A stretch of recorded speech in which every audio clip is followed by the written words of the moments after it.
In the heart of the ring, the echoes of history collide with the fierce ambition of today.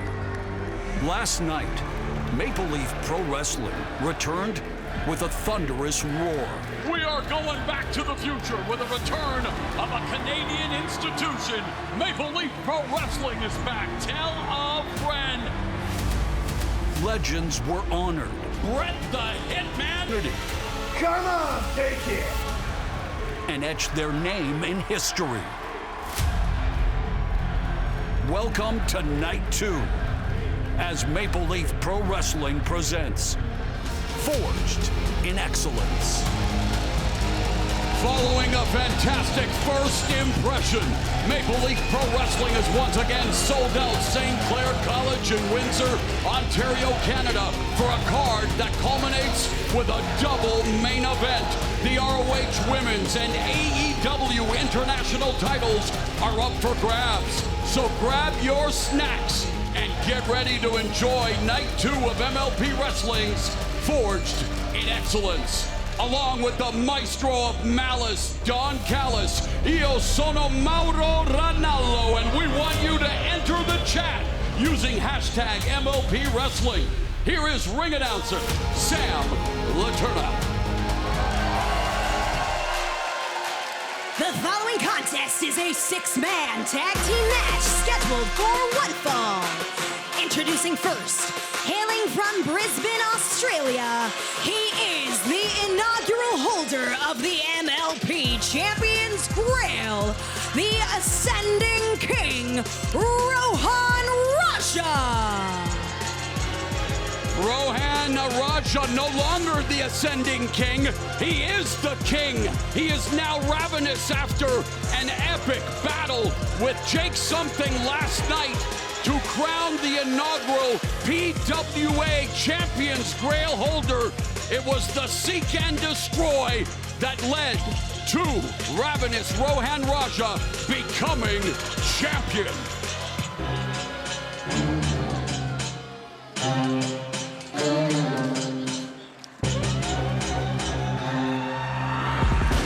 Next, his mother calls him son because he shines like one. Rohitt Raju. Rohitt Raju. Raju. Man. He also is known as the mocha-skinned Manimo. That's sexy.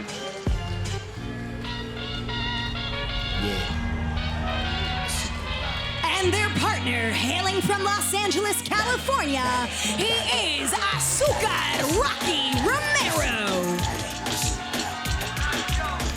A globe trotter throughout his careers. It would be easier to name the promotions that he hasn't competed for. Or the territories he hasn't killed. Rocky Romero. Introducing next, team number 2. First, hailing from Windsor, Ontario, Canada, Aiden Prince. Death Wish Aiden Prince receiving a raucous reception from his hometown faithful.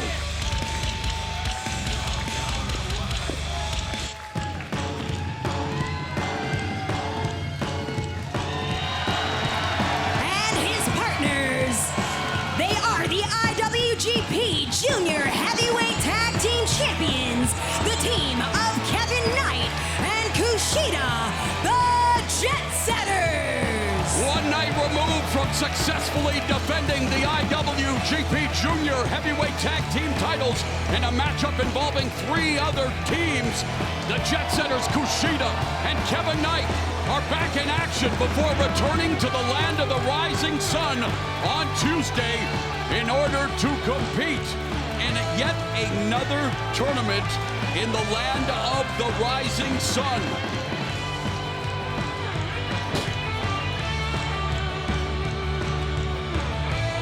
The Super Junior Tag League, established in 2010, Kushida already won it once with his Time Splitters partner, Alex Shelley. But before they head back to Japan, it's time to get back down to business here at MLP Wrestling's Forged in Excellence. Last night we kicked things off with a sensational six-man tag team match. Let's see what these six have in store for us tonight. Yeah, it's going to be pretty exciting here. I mean, I was blown away by Kushida and Knight yesterday, so I'm excited to see how they fare today against a real veteran team here on the other side of the equation. Prince. And Raju and Prince already delivering against the mocha-skinned Manamo.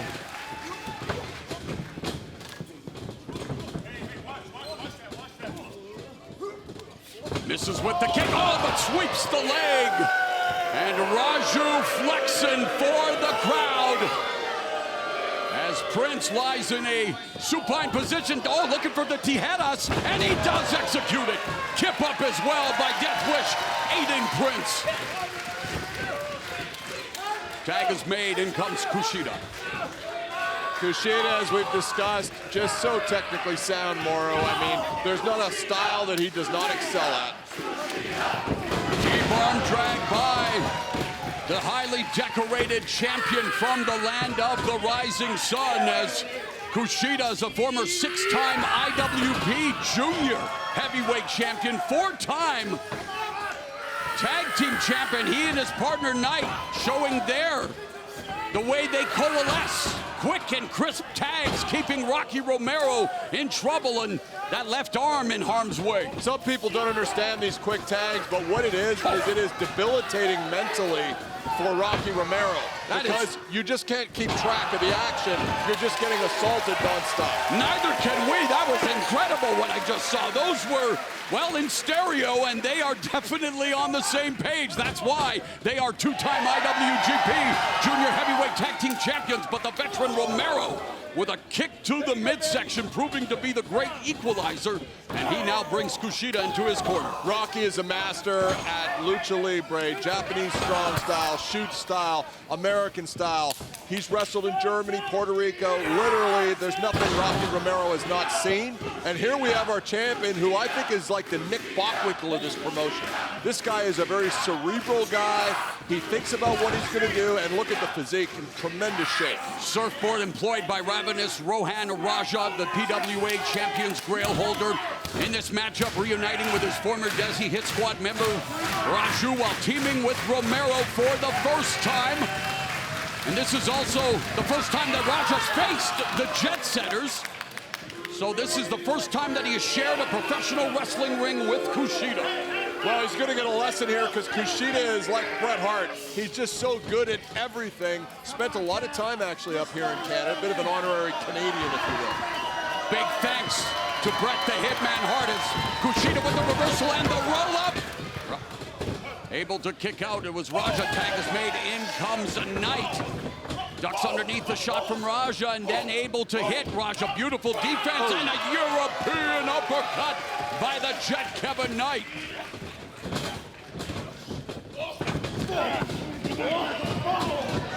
And now the Dhesi Hit Squad and Rocky Romero. Sidewalk slam, perfectly executed by the champ.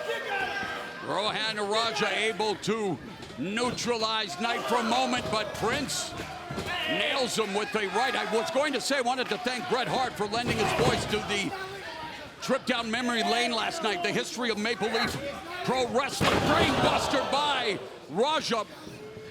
As Bret Hart, of course, an ML Maple Leaf alum, just as he was getting his legendary run in WWE underway in the mid-'80s. And I love the moniker Ravenous, because you have to be ravenous in this business if you want to succeed. Backstabber by Raja. He started it with the ripcord forearm. He calls it the famine. And we'll have to see if he's able to starve Knight from victory. And here they are, the reunited Dhesi Hit Squad, and it feels so good. Yeah, Rohit Raju is a very cocky individual, and with good reason. I mean, he's got all the talent in the world. I think sometimes just his mental attitude has stopped him from getting to where he needs to be. We've got the 3 R's in one corner as Raju goes for the neck breaker, and this tag team, as he gets a 2 count, the RRR faction, as explosive as the movie RRR. Did you ever get a chance to see that Indian flick? Incredible. Fantastic. One of the most entertaining movies I have seen in a long time. Almost as entertaining as the action at Maple Leaf Pro Wrestling's Forged in Excellence. Romero drops the knee.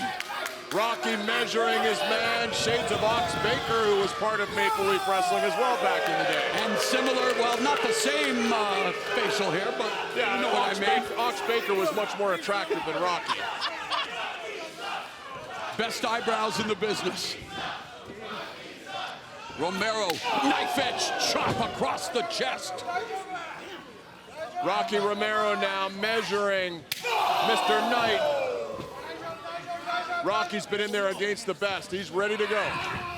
Oh, Now that's a drop kick. I mean, he almost missed him, Moro. He got so high. he was so high he needed oxygen. Incredible stuff by the veteran Rocky Romero. Tag is made. In comes Raju. And again, please bear with us. Raja could get difficult. This has been Rohit's problem. This cockiness leads to mistakes, Moro. Yes, it does. Trash talking instead of laying in the big, heavy strikes. And we hear in football about bulletin board material, and that's what Rohit is doing when he trash talks these guys in the middle of a match. Exactly, and now Knight landing on his feet. And finally able to make a tag. In comes Death Wish, Aiden Prince. Standing switch waistlock. Oh, vicious elbow from Prince. Prince, well, the Tiger Feint escape. Roll up, rolls through and hits the kick. Oh, beautiful drop kick backflip. My goodness, Death Wish Aiden Prince looking to be a king in his own right, and he would love to crown the champion's grail holder, Raja, but right now he's putting the boots to Romero and Raju. He really is, and he's looked great. He's got educated feet, as we've said before, and double DDT, incredible. And a kip up by Prince, much to the delight of his Windsor hometown crowd. Big scoop, foul, Michinoku driver 2, and it was only good for a 2 count. Aiden Prince needs a follow-up. I don't know what he's looking to these people for. Of course, he's a native of Windsor. That's his problem. And it looks like he is telegraphing the fact that he's going to go for the 4-5-0, but Raja on the apron pushes Prince off the top turnbuckle. And that's how precarious that top turnbuckle is here. Just a little push in the buttocks sent him off balance.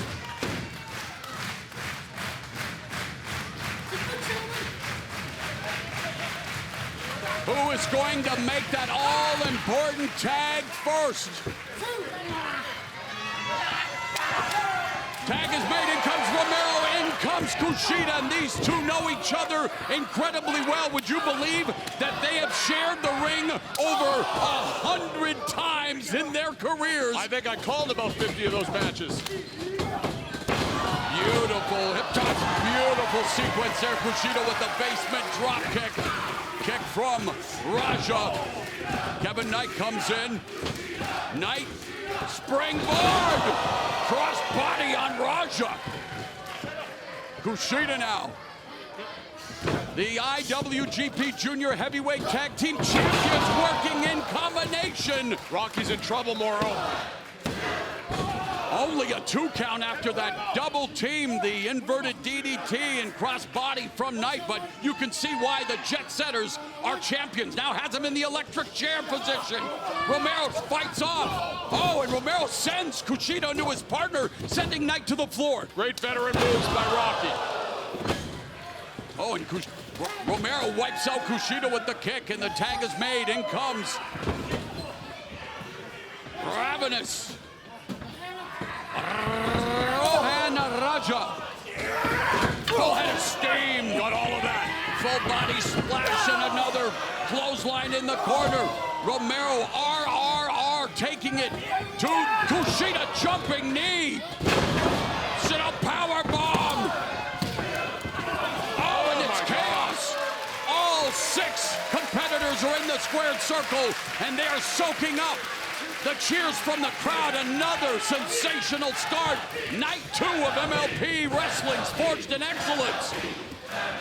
The fans here in Windsor at St. Clair College are loving this here in Maple Leaf Wrestling. Kushida appears to be knocked out. Now he's finally stirring. Kushida caught a knee on that breakup pin attempt. Double stomp missed by Raju. Prince nails him with the running European uppercut. Romero runs into the boot. Oh, but Raja catches the kick and nails Prince. He hit Prince harder than life with that forearm. Now the double team here, Romero and Raja. Prince able to slide underneath, and beautiful springboard double lariat by the Jet. Kevin Knight soaring to the sky. And now Death Wish is going to take flight. Tope Suicida. The Jet Setters now setting up Raju. Oh, it looks like it's gonna be perfect timing. This is how they successfully defended the titles last night. And it's how they win a night. Here are your winners, Kevin Knight, Kushida, and Aiden Prince. The Jet Setters and Death Wish Aiden Prince pick up the Duke. And what a scintillating match, Don. Yeah, I mean, I was impressed last night. I'll say I'm even more impressed tonight seeing them work together. We want to congratulate them as we take a look at some of the action. And boy, tremendous stuff. Swinging, sidewalk slam, jumping neck breaker. They were pulling out all the stops. Look at that sequence by Kushida culminating with a basement dropkick. Then it was Death Wish, Aiden Prince with the Tope Suicida. And it all came to a head with the Jet Setters and perfect timing. And we want to wish them all the best in the Super Junior Tag League tournament that begins in Japan. They'll be back on Tuesday. And coming up later tonight, well, it was earlier today that Don Callis and Konosuke Takeshita living large and in charge, taking phone calls and doing business, always making business moves is Don Callis. Well, guess who wants to make the biggest business move of his life? It's the walking weapon, Josh Alexander, as it will be Alexander who challenges Takeshita for the AEW International Championship. Care to share some strategy with us, Don? All the pressure is on Josh Alexander tonight, Moro, because after he saw what Konosuke Takeshita did yesterday against Speedball Mike Bailey, all of the pressure is squarely on the shoulders of Josh. Well, there is a lot of pressure here tonight because we have got some of the greatest competitors from around the world. Major title holders will be in action tonight. So let's run down the rest of the card for Maple Leaf Pro Wrestling Night 2's Forged in Excellence. The QPW Qatar Championship is on the line. Classy Ali defending against El Reverso. Also on tap this evening, we've got tag team action in the ladies division. Laynie Luck and Harley Cameron collide with Miyu Yamashita and Kylie Ray. It will be a 6-man scramble. Jake Something, Trevor Lee, Stu Grayson, Sheldon Jean, Mike Rollins, Alex Zayne, all looking to steal the show. Well, last night, Mike Bailey did that against Takeshita. Tonight, a much anticipated matchup between Speedball Mike Bailey, TNA X Division champion, against El Phantasmo in a non-title affair. And after last night's tables match, we've got a tag team tilt. QT Marshall with Harley Cameron and Bully Ray battling the Maharaja Raj Dhesi and Bhupinder Gujjar. And the Ring of Honor Women's Championship on the line. The longest reigning champion in ROH history. Athena defends her title against Gisele Shaw. And then in the main event, it is going to be a match for the ages. AEW International Champion Konosuke Takeshita defends against former two-time TNA World Champion Josh Alexander. MLP, wrestling's forged in excellence. What a night it is going to be.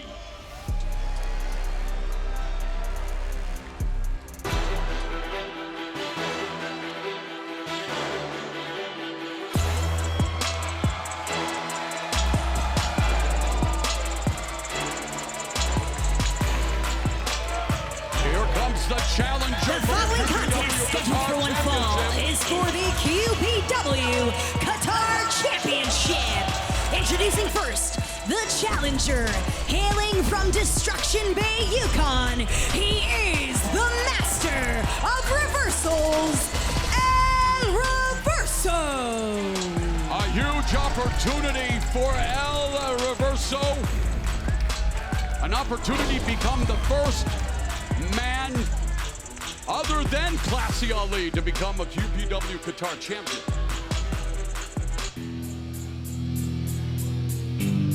And his opponent, hailing from Doha, Qatar, he is the QPW Qatar champion, the megastar, Classy Ali. His reign has lasted over 500 days. He has never been pinned in his career. From Qatar, the QPW, the inaugural Qatar champion, Classy Ali, as part of the Pro Wrestling Alliance. You're telling me that this guy's never been pinned. This is a big night then for El Reverso. He gets to beat someone who's never been beaten, and he wins the title. This is fantastic. El Reverso, by the way, I've known him for many years, lives the thing. He was actually a breach at birth, drives on the wrong side of the road, gets up on the wrong side of the bed. Everything is opposite with this guy, and that's fantastic. I get it. I get See it. what I did El there? Reverso. Yeah. Yes, I did. And there it is, the prestigious QPW Qatar Championship belt. The first of 3 championship matches. It's Canada. It's Maple Leaf Wrestling. We've got to bring you a hat trick of championship bouts. And the first one is underway. The biggest opportunity of El Reverso's career. A proud Canadian. You can tell by the colors and his trunks, and he is looking to represent the True North Strong and Free against the Qatar champ. Classy Ali backs El Reverso into the corner. El Reverso is a very, very gifted athlete trying to ply his trade here in Maple Leaf Pro Wrestling, and I see a lot of good things for El Reverso. But my question for you, Moro, is if he wins this match, does he have to move to Qatar? I'm looking at the fine print. He will indeed have to defend the title eventually. I mean, I have a winter residence there. It's lovely, so, you know. I guess you don't have my number yet. Go behind here, El Reverso with the side headlock now being employed on the QPW Qatar champion. He fires El Reverso into the ropes. Reverso looking for the shoulder block. Ducks underneath the clothesline. Beautiful hip toss, but Reverso manages to stay on his feet. I'm waiting for El Reverso to reverse this hold. And he's doing just that, but he's run over by that shoulder block from Classy Ali. He proudly proclaims he's an elitist. Comes from a wealthy background, considers himself a playboy, but this isn't playboy. This is professional wrestling. He almost got pinned right there. What's wrong with being an elitist? I've been called that. I'm sure you have, small. Look at this, look at this. By El Reverso, 1 count away from becoming champion, where you're all elite. Not true.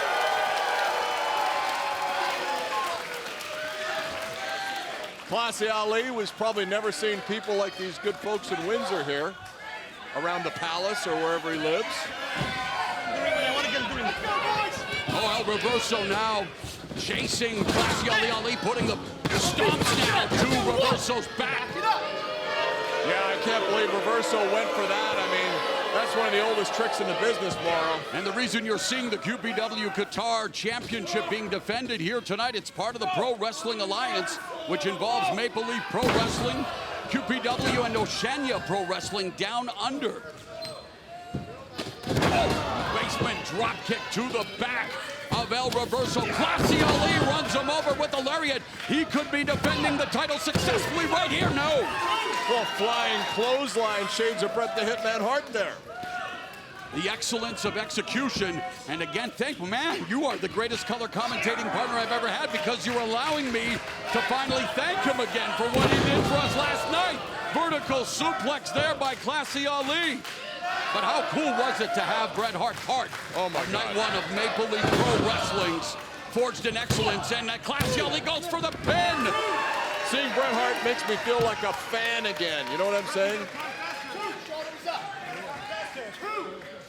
I was honored to be a part of the Hart Circle for 4 years during the resurrection of Stampede Wrestling in Calgary.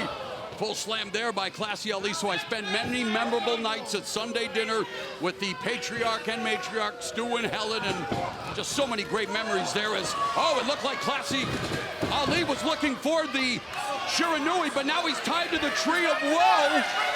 Reverso's on the MLP logo. I don't know about this now. I mean, this is a stop to the perineum. For El Reverso, he goes for the back press, hooks a leg, only a 2 count, but El Reverso deeply influenced by none other than Windsor, Ontario's own Petey Williams, and you can see shades of his influence here from El Reverso. Well, I'm sure Petey Williams didn't want me to mention it as El Reverso goes crashing into the turnbuckles, but Classy Ali now turning the tables on El Reverso. Good way to separate a shoulder. Moro, back to the Hart family. I mean, please tell me Stu took you down in the dungeon and stretched you. I have one of only 4 shirts that was actually made by wrestler Steve Strong, not the Strangler, the other Steve Strong. He made 5 t-shirts. I was there in Calgary when he brought them up, and then Stu did actually stretch me in the dungeon, and it says, I was stretched by Stu Hart in the dungeon. He signed it for me. I have it proudly framed. At 88 years old, he broke every vessel in my eyes with the sugar hole. I would have loved to have seen that, and we should sell that shirt on eBay. Probably get some dough for it. Meanwhile, Classy Ali, who is made of dough, is looking to successfully defend the QPW Qatar Championship against El Reverso. But Reverso eats that elbow. 1, 2, 3, 4. Ali known for his underhanded tactics, but looking to now tie El Reverso to the Tree of Woe.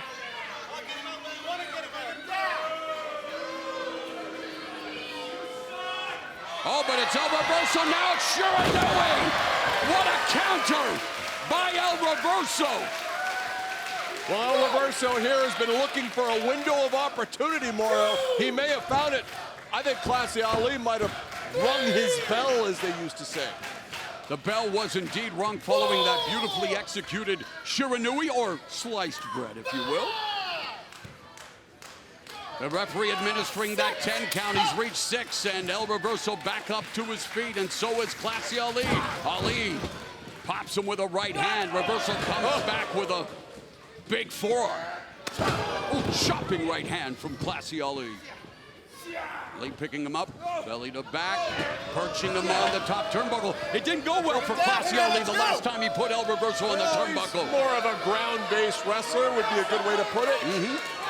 Back out, and there it is again. Classy Ali crashes to the canvas. El Reverso moved, avalanche moonsault, and there is the 3 count. Here is your winner and the new QPW Qatar champion, El Reverso. He calls that the 5-star frog splash moonsault. A 5-star moment in the career of El Reverso. He has become the first man to pin Classy Ali, and El Reverso, the proud Canadian, trained by 3 great Canadians, Scott D'Amore, Johnny Devine, and Windsor's own Petey Williams. El Reverso is QPW Qatar champion. No. Rohan Raja doesn't lose. I just fulfilled my destiny last night. No. I didn't lose. Rohitt Raju lost. Rocky Romero lost. I will never, ever lose this champion's grail. I'm gonna show the world, I'm gonna show the Pro Wrestling Alliance that I will never lose this grail. And as a matter of fact, December 21st, Oceania Pro Wrestling, this champion's grail will be on the line. And I guarantee I will be the winner. Because this champion's grail wasn't just forged in excellence, it was forged for me.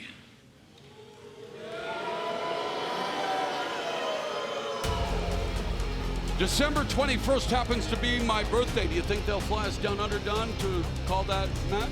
Well, as long as we're going private. I mean, I don't fly commercial tomorrow. I know that. I'll hook you up, buddy. Don't worry. I We'll have a little understand fun. that. But in any event, tonight we continue with Maple Leaf Pro Wrestling. And wow, what a matchup we have coming up. But right now, let's go to Mackenzie Mitchell.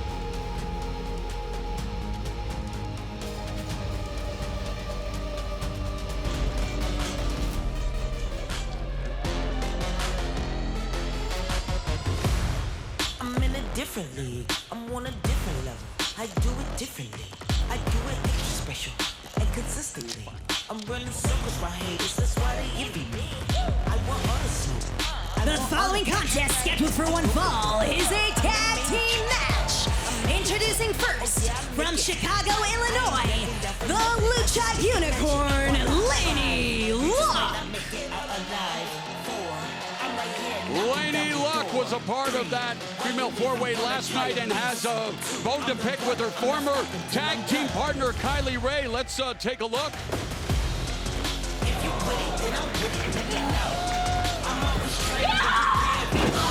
Luck came off the top turnbuckle with that stunner, but then was hit with a super kick, and fortuitously Kylie Ray landed on Tevez.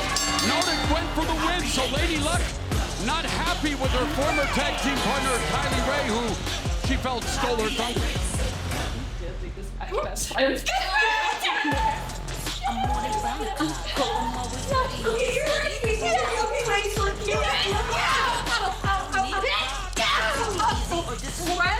Press don't steal pins, Kylie.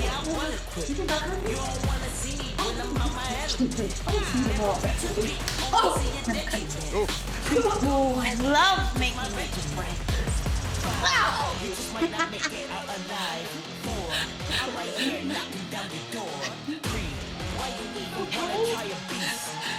Guys, we need some help in here.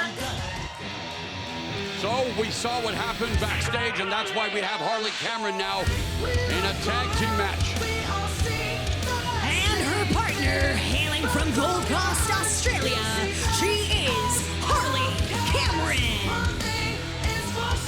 Harley Cameron's been a professional wrestler for 2 years, a former cabaret performer, has an amazing singing voice, and well, has made her presence known already here at Maple Leaf Pro Wrestling's Forged in Excellence last night during the, well, QT Marshall Bhupinder Gujjar match.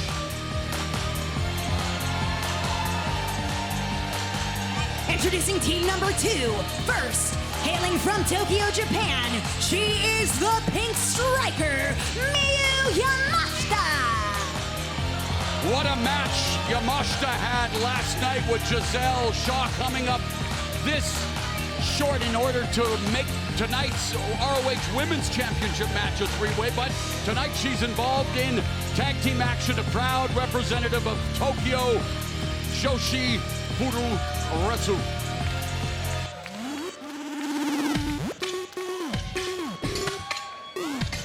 And her partner, hailing from Chicago, Illinois, she is Smiley Kylie Ray.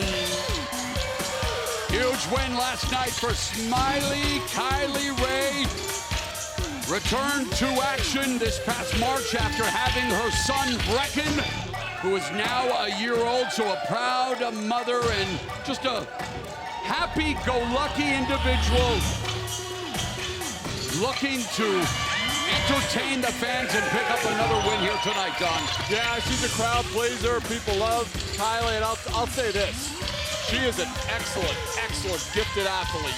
Maybe one of the best I've ever seen in the women's division. She has performed around the world, New Japan Pro Wrestling, AEW, and TNA. She's say this about Harley Cameron. I've seen her many times wrestle in All Elite Wrestling, and she just never fails to impress. For someone who hasn't been in the business that long, she is a very, very gifted wrestler, and this is what I like, very violent. Things could get violent in the Luck Cameron corner. And Harley Cameron indeed making waves in AEW and already here in MLP Wrestling. Well, I know that there's already more drama than a Real Housewives reunion. Well, man. Listen, I know Harley Cameron. She's on All Elite Wrestling. She thinks she's a massive star, and she is, and she's making sure Laynie Luck knows that. I might have tried to figure this out a little earlier in the day, not when the cameras are rolling. Well, they definitely do not have as much chemistry as the periodic table. Not now, anyway, as Cameron does go behind. Nice snapmare by Harley Cameron. I don't know that I'd be celebrating that much for a flying mare, but Harley's confident, and that's what happened. A roll up by Ray. Deep arm drag by Kylie Ray, and the arm bar employed on Cameron.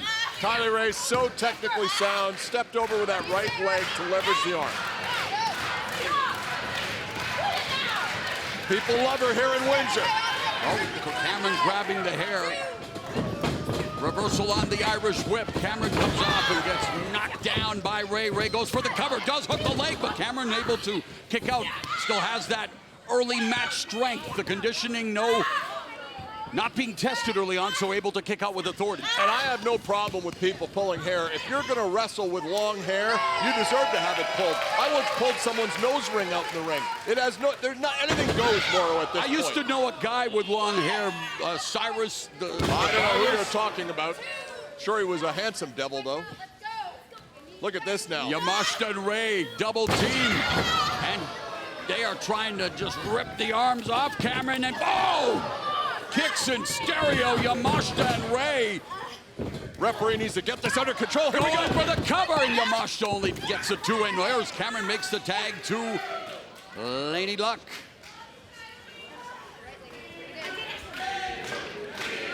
Yamashita here looks in control and looks confident. Great match last night against Gisele Shaw in a losing effort. Incredible match. Major star for Tokyo Joshi Pro Wrestling and known for her striking, the pink striker. Yeah, her feet, I mean, she is I understand, has a belt in the savate, which for our followers, French? It's the art of French foot fighting. Well See said, what I did there, man. Moro? I appreciate that. I follow you with your MMA stuff, buddy. There was some homework done here. He has trained in Kyokushin and MMA, and in fact, I had a chance to talk to her earlier. A huge fan of Pride of Fighting Championships back in the day. I used to know the announcer who called those fights. Yamashita with a big kick right between the shoulder blades. Yeah, Yamashita and Kylie Ray just really look fluid here so far in this tag team match. Working like a cohesive combination thus far. They send Luck into the opposite corner. And now Ray is going to whip Yamashita more momentum. The knee into the midsection. And now Kylie Ray with a full head of steam and a hard European uppercut. You know, and what my big problem with Kylie Ray used to be that she was a little too friendly and a little too nice, but she's learned to turn that off. She's in the ring. Oh, my goodness. Cannonball and the cover. Luck is able to kick out. What we're seeing is a more aggressive Kylie Ray, and I like it a lot.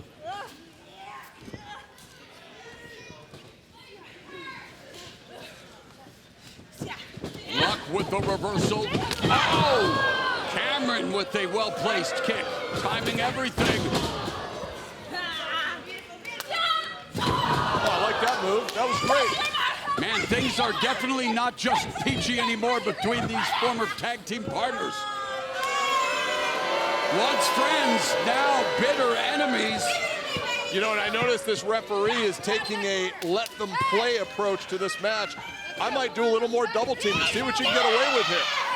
And that's exactly what Cameron now just driving her shoulder, trying to drive the air out of Kylie Ray.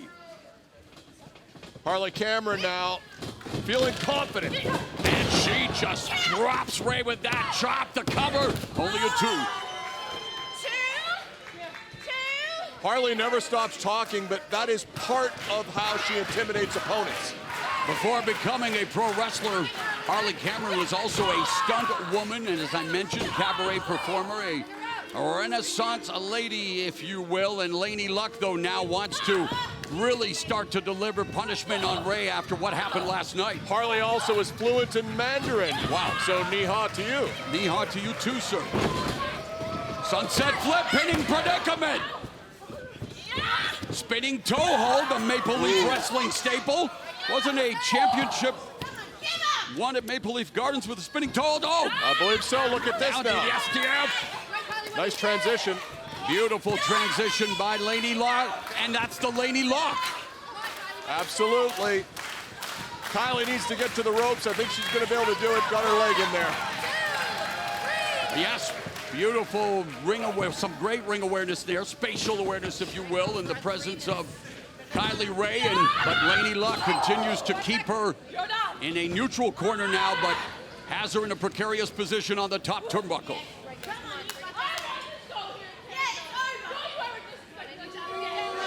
Man, I think Kylie might be playing possum here a little. oh, and she just dropped her off. Yeah. I was going to say, Luck better save her breath and focus on the attack. Off the top turnbuckle, flying head scissors takeover by Smiley Kylie Ray.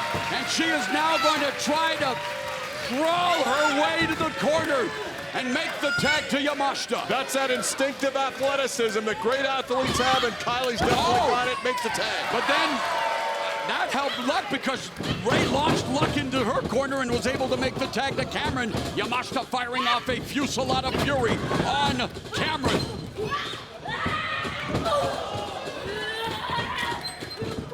Oh, and the leaping lariat there by Yamashita levels Cameron. Oh, but now Luck has Cameron Yamashita neutralized with a full Nelson. Yeah, very good by Laynie, trying to slow down this momentum of this tag team here. Double team by Cameron and Luck. Oh, spinning back kick by Yamashita. Oh, high roundhouse kick by Yamashita. Yamashita return to crush. And return, cross the corner, springboard, and Zugiri, and it almost proved to be the one move that led to the 1-2-3, but Cameron still fighting. Jawbreaker by Cameron. Kick to the midsection, another big kick. Step up and Zugiri by Cameron. Flurry of offense by Harley Cameron here. There's a Tag was made. Yep. Black tag made by Laynie Luck. Yamashita doesn't know it. Oh my God. Inside out. Rolls right on top now with the back press. Hooks the leg, but Yamashita able to kick out. Misjudged the distance there, but still got her legs into the solar plexus of Yamashita. Now they're standing in the center of the ring, exchanging stiff forearms. Now a series of right hands from Laynie Luck. Beating down Yamashita. Oh, not so fast. She's drawn the ire of the pink striker. Oh, that's smart the right there. educated feet of Yamashita. German suplex with a release. Needs to follow up here, Moro. Oh, it looked like she was measuring her up for crushed rabbit heat, that running knee strike, but Harley Cameron interfered, and Harley Cameron just ate a super kick. Oh, and Luck exacts revenge. Luck making it clear it was her victory last night. She just gave a super kick to Ray. Oh, and the skull kick there. Skull kick. The skull kick by Yamashita, and it's a victory for Yamashita. Miyu Yamashita and Kylie Ray. The skull kick secures the victory for the pink striker Miyu Yamashita and Smiley Kylie Ray. Great matchup there, and I thought Yamashita and Kylie Ray looked like a really great tag team together.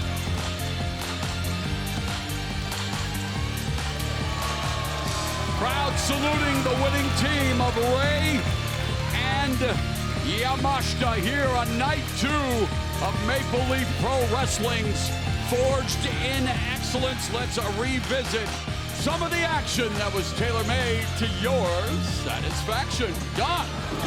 Look at this. That's a great takeover there, and what a super kick. Harley never saw it coming. But remember what happened last night, and well, luck, Lady Luck again, not on her side this evening.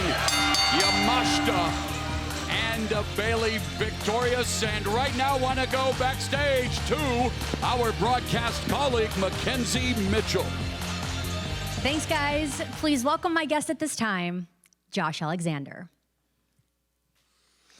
Josh, last night you were victorious in the opening match, but tonight you're in the main event, and all eyes will be on you as you look to capture the AEW International Championship from Takeshita in the main event. Can you do it? I mean, you said it, the stakes are high. The International Championship is on the line. I can feel the pressure, but when my back's against the wall, that's when I always seem to rise to the occasion, Mackenzie. I have done amazing things in my career, but I never thought any of them were possible. I never dreamt of being the longest reigning TNA World Champion of all time. I never dreamt of traveling the world, having main events with the best talent there is, or even being considered one myself. I just never thought it was possible. The only dream I have ever had came when I was 10 years old, when I tuned into pro wrestling for the very first time, and I saw Bret the Hitman Hart, the Canadian legend, the Canadian hero. That inspired me. So the only thing I can say is tonight, I want everybody out there, forget the walking weapon, forget the standard, forget all that. Tonight, when I step through the curtain, walk down the ramp, get in the ring, you are getting Josh Alexander, the 10-year-old Josh Alexander with a dream. And I have never been more motivated for anything in my life, Takeshita. Because maybe, just maybe, if people tune in and they see me defeat you for that AEW International Championship, they'll be inspired themselves, and they can set dreams of their own. Tonight, you face Josh Alexander, the boy with the dream, and you're gonna have to kill me for me not to achieve it. Thanks, Mackenzie. Good luck tonight. We have no problem with that. We have no problem with killing him tonight. That was sickening. That's the main event. 10-year-old Josh Alexander. Come on. Coming up next is a six-man scramble.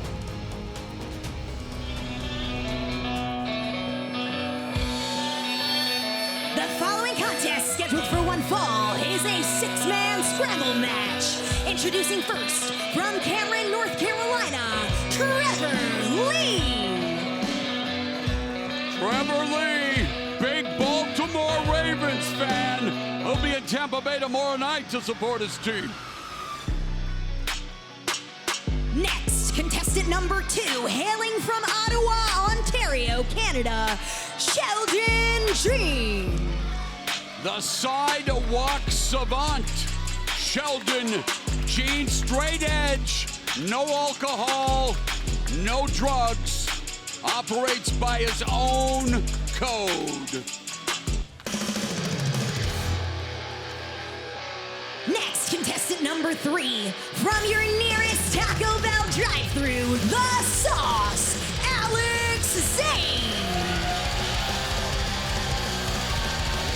Zayne, The Sauce, mentored by none other than William Regal, has appeared in ROH, New Japan, and TNA, and now making his name known in MLP.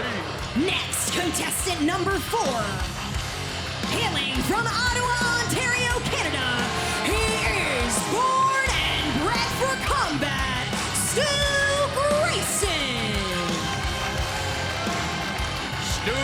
Grayson, wrestling out of Canada's capital, Ottawa.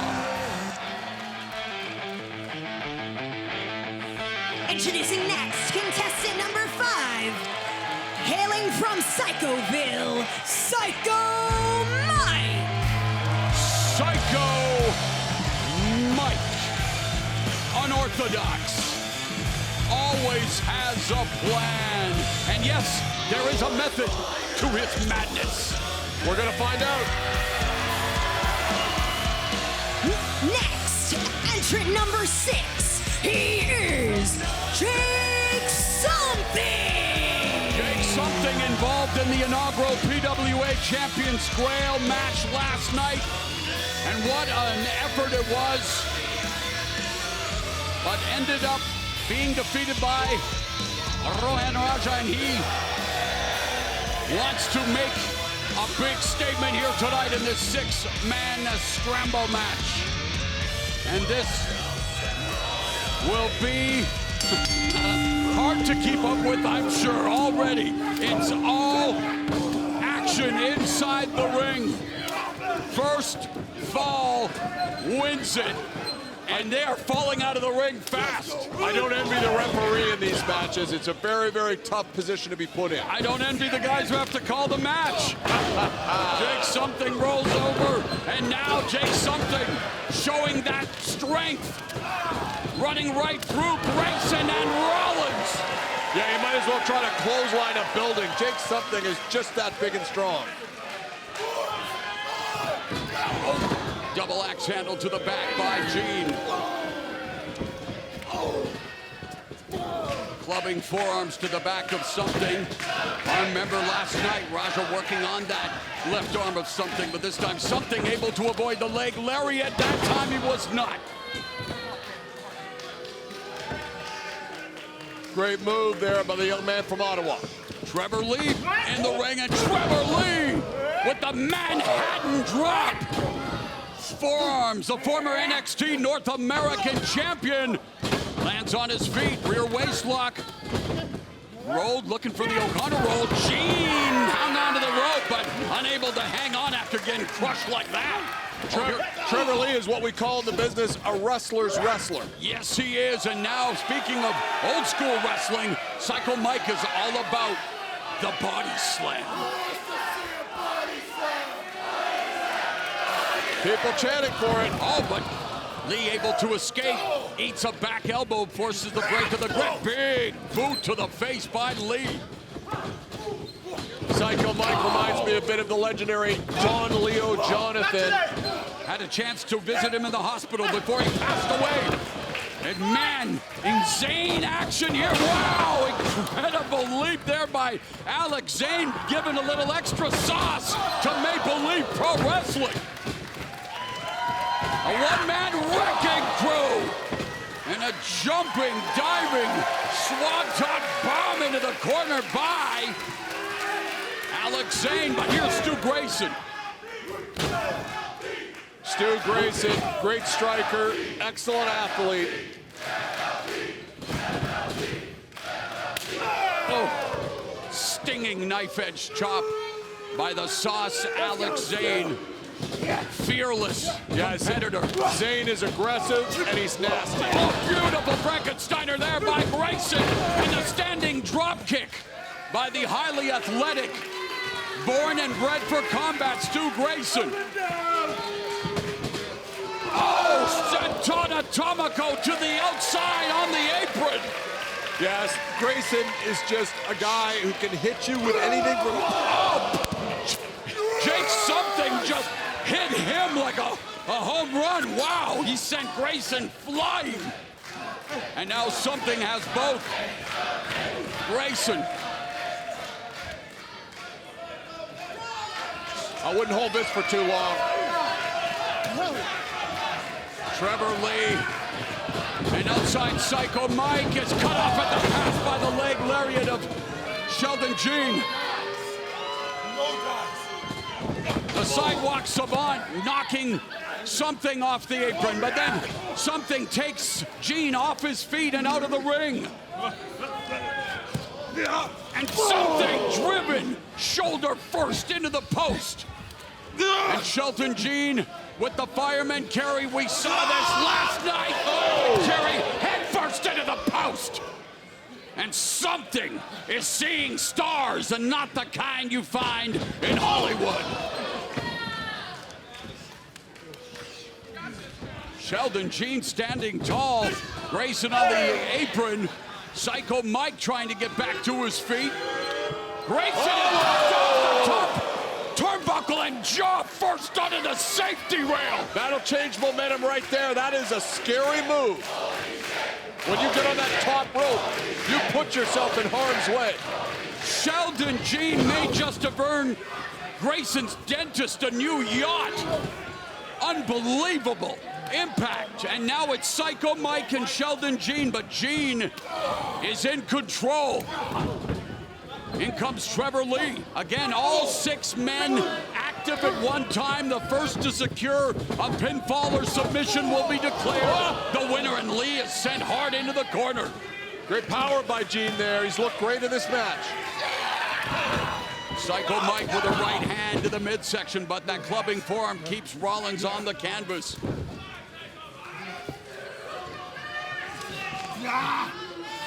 Rear chinlock being employed by Gene.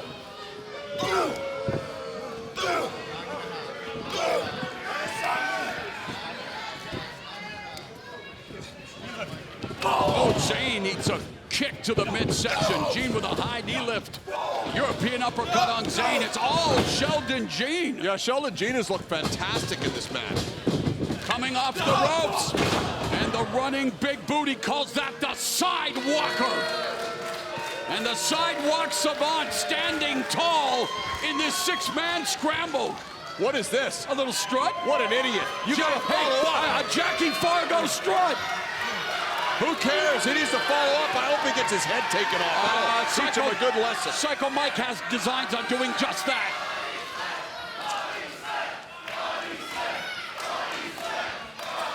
Who wants to see a body slam? Ripcord, scoop, and Psycho Mike has Gene up. Oh, but Gene able to reverse it. High knee lifted to the sternum of Psycho Mike. There will be no body slam on this occasion, but there will be a step-up enziguri from Trevor Lee. Well, Trevor Lee is one of the best all-around wrestlers you'll ever find. Has had a hard time in this match tonight so far. Oh, Grayson and something have Gene and Zayne, and they are on the same page. Belly to back suplexes by Stu Grayson and Jake something, but hey, no friends here. No, Every absolutely. man for himself. This isn't the friend business. This is the making money business, Moro. This is the hurt business.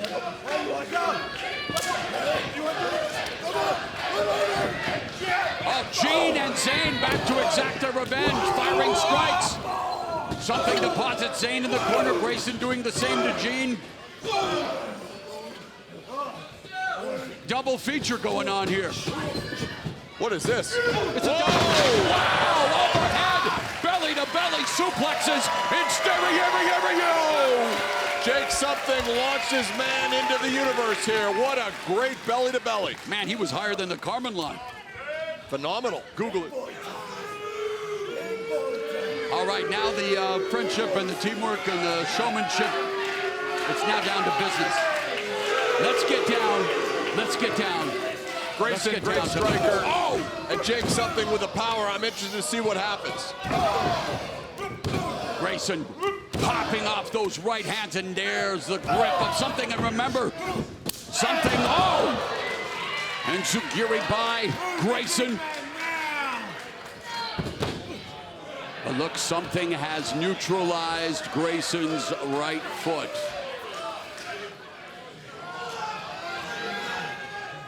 And maybe he may have, oh! So much for that. What a move by something, the impact of that forearm.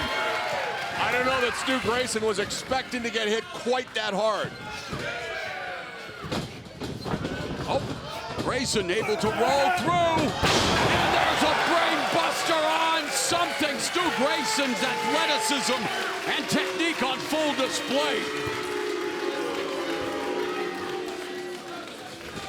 Running start for Grayson, picked up into a fireman carry by Lee into the snake eyes, and Lee on the apron now running PK. Driving his shoulder into Zayne, and Lee now going all the way to the top turnbuckle. Diving crossbody on both Grayson and Zayne. Trevor Lee with the kick, and here he goes for the cover. Side press, hooks a leg, gets a 2 count. This is the Trevor Lee we were expecting. He saved it for a strategic point in this match. Now looking to finish. Trevor Lee wanting to go to the moon. Might want to give Elon Musk a call as Lee now picks up Psycho Mike. Orange crush on the apron. And Trevor Lee again to the top. Oh, wow, what a leaping forearm by Grayson done. Yeah, Grayson recovered from that knockout shot he took from Jake Something. Now in control of Trevor Lee. Oh, and the forearm sends Grayson back down to the mat. Lee is still on the top turnbuckle. Whoa. Look at Zayne looking for the Dragon Rana, able to execute it, and then unbelievable German suplex on top of Lee, and now Zayne looking for the win. Instead, it's Sheldon Jean in to save the day. Just in time as an MLP chant rings out here at St. Clair College in Windsor. Oh, open palm strike by Zayne. Gina coming out of the corner. And again, that big boot, the sidewalker to the face of Zayne. Around they go. Sheldon Jean, beautifully done, goes for the cover, and Zayne kicks out again, Don. I thought he was going for a brain buster there. That's probably what I would have done, but still got a 2 count. Look at the power of Jake Something. 2 hands, not enough to break the grip.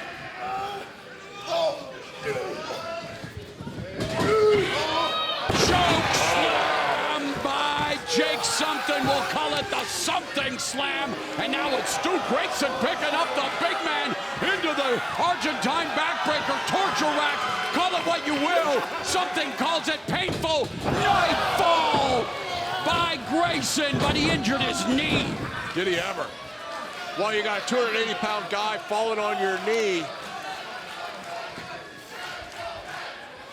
Grayson with the torture rack into the backbreaker, but that may have been a Pyrrhic maneuver on his part. Psycho Mike needs his handler out here to help him out. Seems a little lost. Well, Psycho Mike about to ask the question again. Found the hard cam. So who wants to see some body slam? Stu Grayson, you're number 1. Trevor Lee, welcome to the Body Slam Show. Hey, Alex Zayne, enjoy the pain. Sheldon Jean, it's been fun. Psycho Mike with a cavalcade. A barrage of body slams. This is not easy to do. I mean, you're talking about 6, 8 body Incredible slams in a row. strength by Psycho Mike. And he is stacking them up like Pringles. And for you gamers, he's stacking them up like Tetris and going for the cover. And wow, what a win that would have been for Psycho Mike. One of the more memorable pinfalls in history if it would have happened. Not often you pin 4 men at once. He came very close to doing it. Yes, it is. You know what else is awesome? The chatter on the internet. Hashtag MLP Wrestling. So excited and so happy to see so many people a part of the conversation. Canada has a new national wrestling promotion, Maple Leaf Pro Wrestling. This is Forged in Excellence. This is Something sending Grayson for a very painful ride. And Zayne jumping Something, but look at the ever opportunistic Psycho Mike. Psycho Mike. Here is your winner, Psycho Mike. Incredible victory for Psycho Mike Rollins. I had an opportunity to visit with him before the matches tonight, talking about the trials and tribulations of his life, and we all have battles we are dealing with. We all have issues we have to overcome, but you've got to understand how much this victory means to a guy like Psycho Mike. It's fantastic. The crowd loves him, and why not?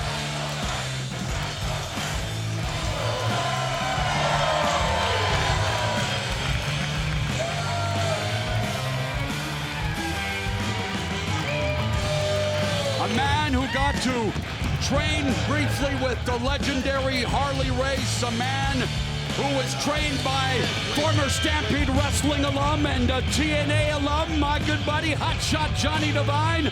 Let's continue with Maple Leaf Pro Wrestling's Forged in Excellence. When you think about the TNA World Championship, you are talking about the greats. Could Joe Hendry be the world champion? Henry is bound for glory! I am a fighting champion every damn night, because that is what a champion does! Anything is possible when you believe! TNA Wrestling presents Bound for Glory, Saturday, October 26th on TNA+.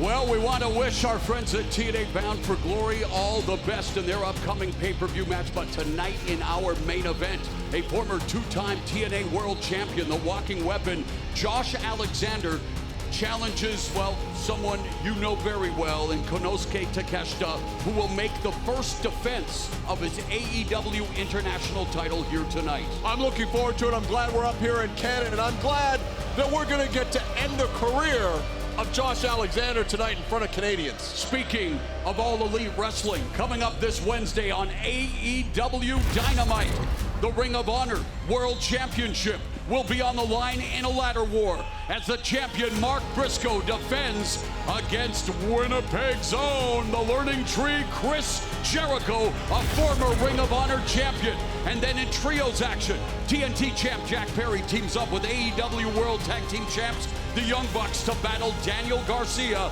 and Private Party.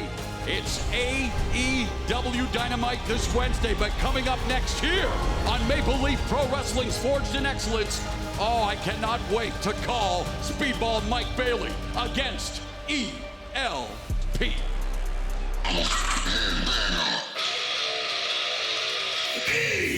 The following contest is scheduled for one fall. Introducing first, hailing from Vancouver, British Columbia, he is El Phantasmo! Nothing like a little satisfaction with my BC bud. It's ELP, a very colorful, and yeah, his future's so bright, he's got to wear shades. El Phantasmo, a New Japan Pro Wrestling staple. In fact, last Monday, he was teamed with Hiroshi Tanahashi, the ace, the legendary record 8-time New Japan Pro Wrestling heavyweight champion, who after the match announced that he will be retiring at Wrestle Kingdom 2026. So ELP looking to, well, collect a big win here on his home soil. Great young man, tremendous wrestler, had success all over the world, looking to do so tonight in front of his countrymen. A three-time IWGP Junior Heavyweight Tag Team champion, also a NJPW Heavyweight Tag Team champion with Hikuleo. The three-time championships were with Taiji Ishimori. So, and also this guy, you're looking at a guy who won back-to-back Super J Cups in 2019 and 2020. Simply put, he's one of the best, period, full stop. Absolutely.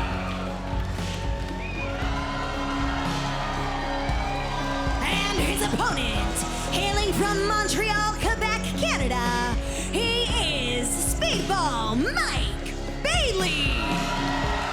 Last night in the main event of night one of Maple Leaf Pro Wrestling's Forged in Excellence, Mike Bailey battled Konosuke Takeshita in a matchup that is going to be talked about for a long time. It was an instant classic, and while he came up just short, tonight, the defending and three-time TNA X Division champion, while the belt may not be on the line, Canadian pride is.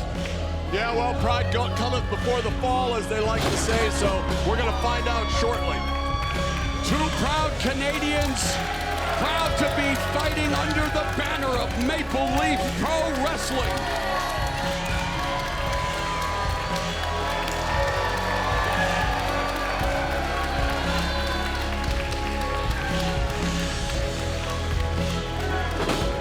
And Bailey has the psychological edge going into this matchup.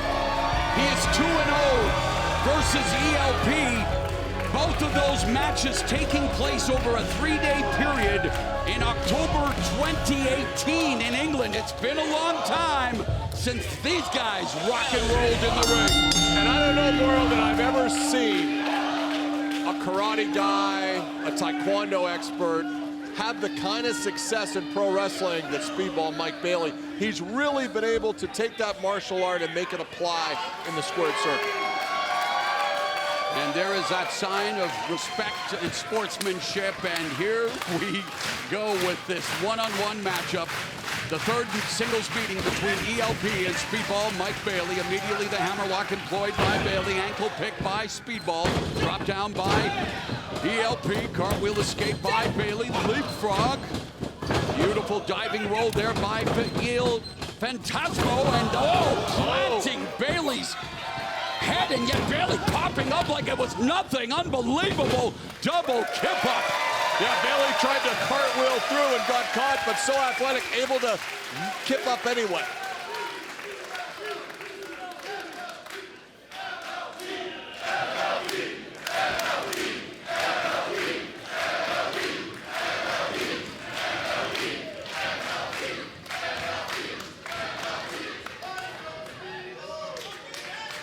You mentioned Bailey's background.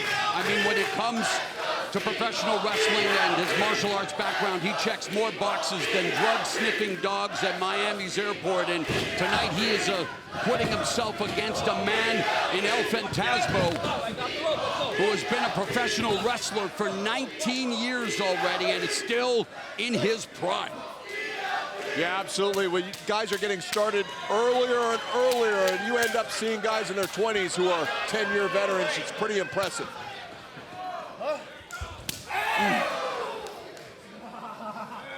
Low chop there, down around the sternum. Oh!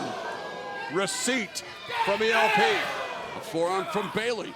So testing each other's, jaws. Look out. Sword kicks a lot with that speedball flurry. And that sends ELP out of the ring in a hurry.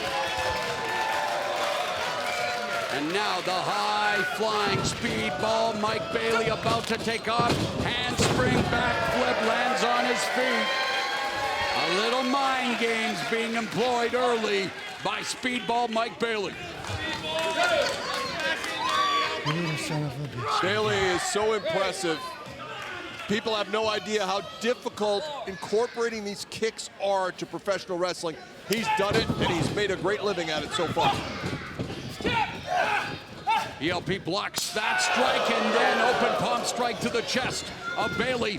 Now he'll use those ropes, showing off his agility on the top rope. Leapfrogs over. La Quebradora con Hero by ELP. Will it be enough? No. Very rare that speedball Mike Bailey finds himself getting out quick, but ELP's done it on a couple occasions this match. Very evenly matched athletically tonight, Moro. And for those who do not have access to Google Translation, La Quebradora con Hero, the tilt-a-whirl backbreaker. Very good. Thank you. Bailey in the corner, ELP firing him off into the opposite corner. Boy, did Bailey go in hard back first. And remember, he was in an epic battle last night. Well, so was ELP, but ELP was in a six-man tag team match, a barn burner that kicked off night one, but Mike Bailey closing the show with Takeshita last night. And yet these two world-class athletes, knowing what's at stake in terms of their personal pride, their careers. I mean, worldwide audience tonight on Triller.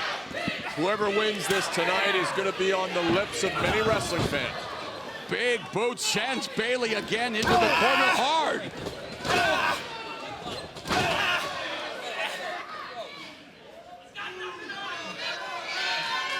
The key with Mike Bailey is to stay on him, to take him away from the vertical base, and to rough him up with these short shots, and that's what ELP is trying to do in the corner now.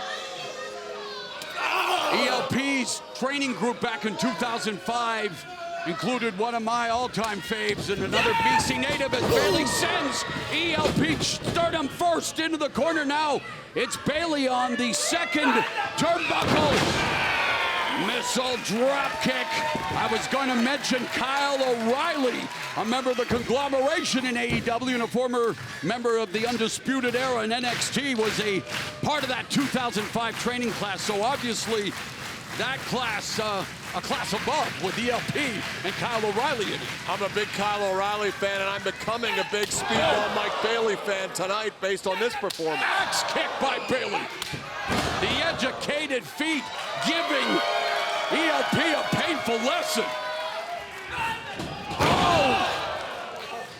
Running shooting star press misses. Back kick by ELP. He's showing he can kick. Step up Enzugiri by ELP. I don't think you want to match kicks with Mike Bailey, but can't question ELP. I've got him a little bit ahead on points right now, Moro. Enzugiri, of course, the brainchild of the legendary and late Antonio Inoki. Now into the Argentine backbreaker. Bailey lands on his feet. Bailey with the beautiful Hurricane Rana. Reversal by ELP. RPK! Oh my goodness. Watch out now.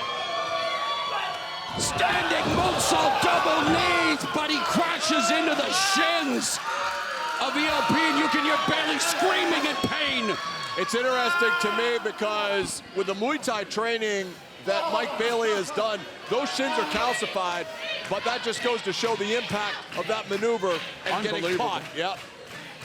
And let's take another look. The standing moonsault into the double knees, the timing of ELP. If you've ever been kicked in the shin, you know what that feels like. Times it by 100, and that's what Mike Bailey's feeling. Might have fractured his tibia. And both of them are unable to stand. I mean, that was bone-on-bone impact. Horrible. Let's listen.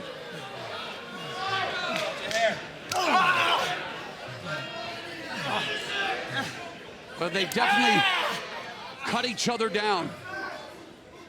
Oh no, Bailey unable to put any weight whatsoever. That might be broken. And ELP forcing him to stand, but not for, well, I was going to say not for long, but Bailey using that middle rope to keep him up. Go right back to the leg. Target the attack on Chop the block. injured part of the body.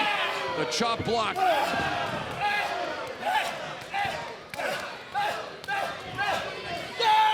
Oh, beautiful windup on that final forearm from Speedball Mike Bailey. And that left leg is his plant foot when he does those roundhouse kicks. So I don't know how he finishes this match in the way that he would like to.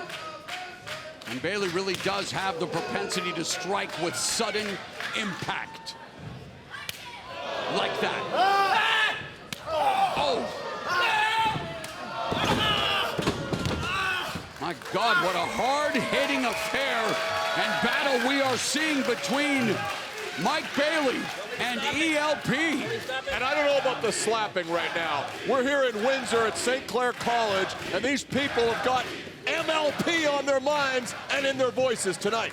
Boy, do they ever. The sold-out crowd. What is this now? The crane kick. He's on one leg. Oh, and he does it on one leg. The crane kick by Speedball Mike Bailey, but then needs to kick it. Oh, spinning heel kick by Bailey. Puts ELP on the top turnbuckle. Looking for that flamingo driver. This won him the Battle of Los Angeles against Takeshita, but it's countered by ELP. Looking for the CO2. It's countered by a small package from Bailey. Incredible action here between ELP and Bailey. Handspring into the torture rack. Look out.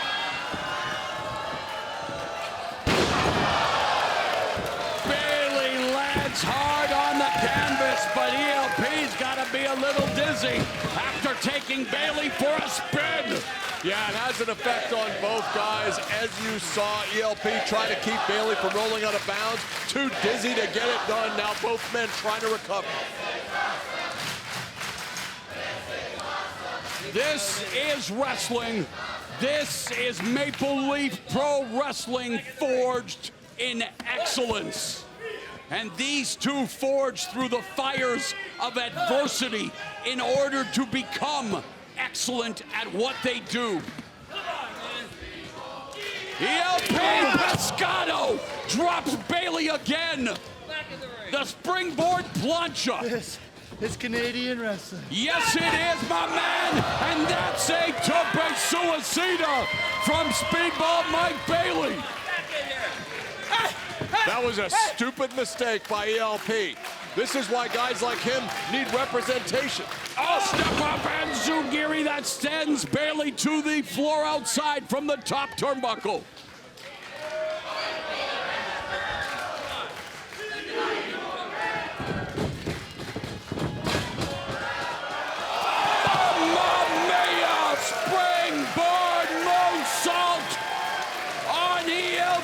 by Speedball Mike Bailey. High-risk move by Bailey, especially with that injured shin. He was as high as Snoop Dogg on the International Space Station with that moonsault. Or me later tonight. Well, I was going to say I could. Easy, kid. Oh, they don't call me Morowana for nothing. By the way, the strain will be coming to a store near you soon. Call me if you want to make a deal. Send samples. Bailey and ELP, though, I mean, you know what? This is incredible. I did not expect to see this type of matchup between these two based on their history and based on what they usually are capable of doing. This is a real dragged out. This is a fight between This is a knockdown, drag-out fight is, I think, where you're going. Yes. And I agree, and I'm seeing the intestinal fortitude of both men here, and that really is forged in excellence. Yes, and the fortitude on display here because Speedball Mike Bailey's going for the ultimate weapon. But he landed on his feet, and ELP ducks under the lariat, springboard into the crossbody. Looks for the Cabrata, no, lands on his feet. Rolled through by ELP, back to the apron. Bailey on the outside. Oh, tornado DDT to the floor on the outside by ELP. Both men down, referee will start to make his count. They have a count of 10 in order to make it back, and these two, you hear the hard, laborious breathing, the amount of energy that they've been forced to expend in trying to be the better man on this night. The pace so far has literally been incredible. From the top, one-ton bomb into a La Quebrada, although in Canada I maybe call it the Lion Salt for Chris Jericho's sake, but wow, what incredible moves here by ELP. A lot of Canadian wrestlers obviously influenced by Chris Jericho, Bret Hart, some of the greatest. Looking Even for that Kenny and CR2. Don Callis too. Yes. PK by Bailey. But that's that bad left shin that he kicked with. Looking for that standing moonsault again. This time he scouted it. Oh. Standing moonsault, double knees right into the lower back. Oh my God. I'm thinking that left shin is numbed up a little bit by the way he's using it. It's incredible that he's continues I to wonder go up. I wonder how structurally sound it is, though, Moro. Oh my goodness, the Not ultimate weapon missed. Moonsault, well, backflip, in fact, landing on his feet. CR2! The CR2, the Canadian Revolution 2, and will it be enough? No, it's not. And rarely does someone kick out of the CR2. We just saw Bailey do it. Fans squarely behind Speedball here in Windsor. A move influenced by Milano Collection AT in Japan, and so many styles, so many promotions,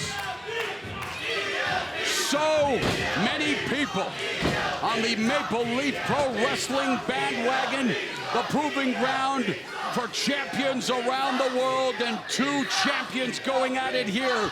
A former champion in New Japan and the current TNA X-Division champion in Bailey. Oh, Matrix escape and a super kick to Bailey's face by ELP, and another one. That should be a back press, hooks the leg. Bailey kicks out again.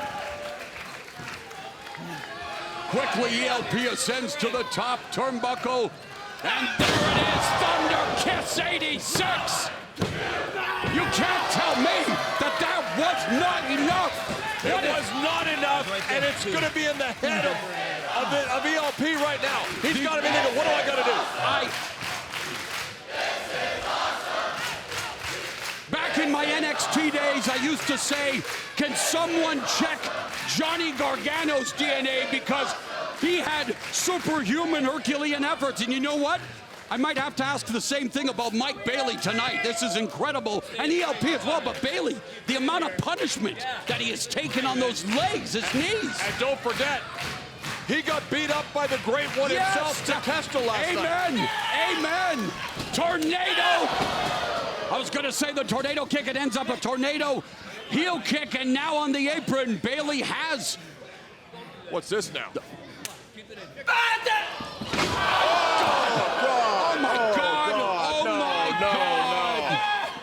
I heard a snap. I swear to you, I heard a snap all the way up here at announce. What in the hell is Mike Bailey thinking? My goodness. And now what in the hell is ELP thinking? All the way at the top turnbuckle. Look at this. No. Mamma mia! What a great moonsault off the post by ELP at this stage of the match for him.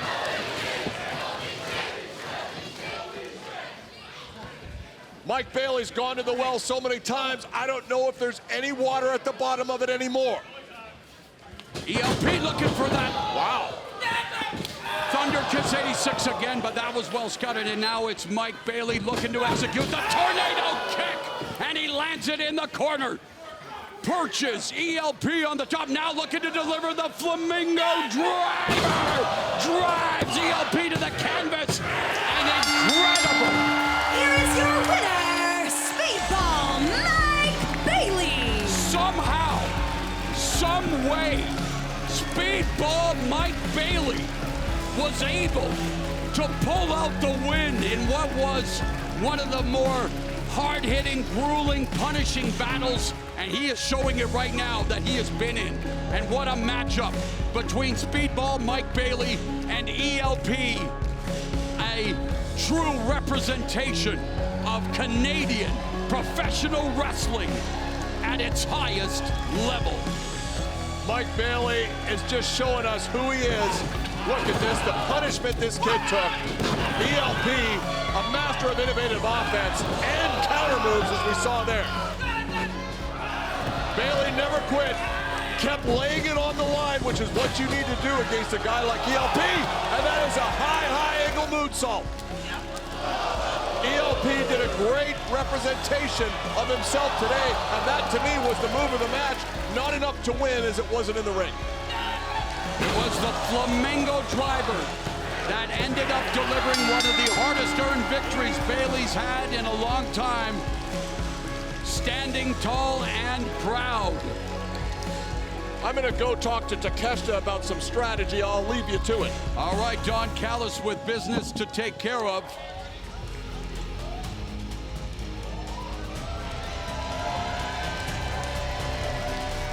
And last night, it was the first ever meeting between former WWE champion Dhesi and former TNA champion Bully Ray in a tables match. Dhesi, you saw, put Bully Ray in a table. Referee had been knocked out, and then in comes the opportunist, QT Marshall.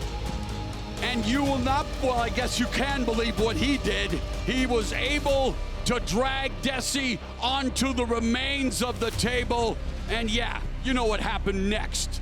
The referee coming to, seeing Dhesi through the table, and Bully Ray picks up a dubious victory.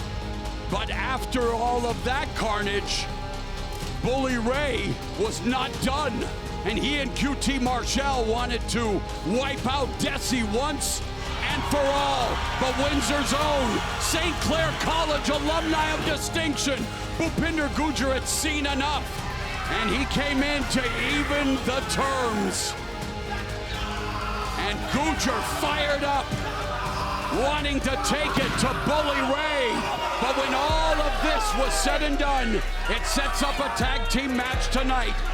It's going to be Dhesi and Bhupinder Gujjar against Bully Ray, QT Marshall with Harley Cameron. 15 years ago, this man threw me out of his wrestling school for being an egotistical, selfish punk that would step on anyone to get to the top. And 15 years later, I'm just enough of a selfish punk to be at the top.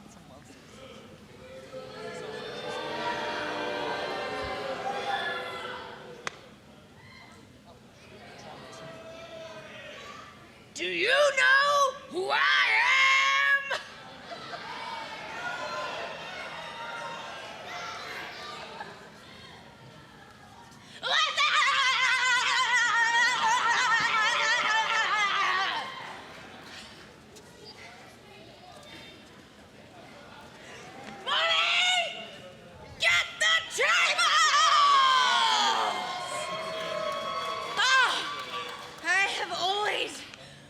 to do that.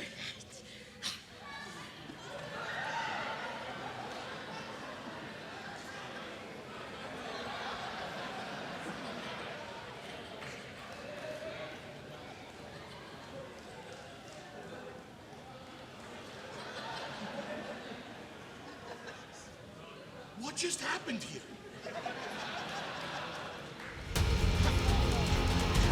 Harley Cameron wants to be an honorary member of the Dudley family, and she will be in Bully Ray and QT Marshall's corner when they do battle with the Maharaja Raj Dhesi and Bhupinder Gujjar here at Maple Leaf Pro Wrestling's Forged in Excellence.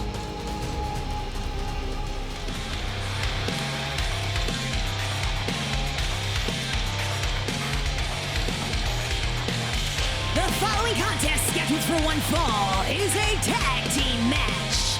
Introducing first, from Hell's Kitchen, New York, he is WWE Hall of Famer and TNA Hall of Famer, Bully Ray.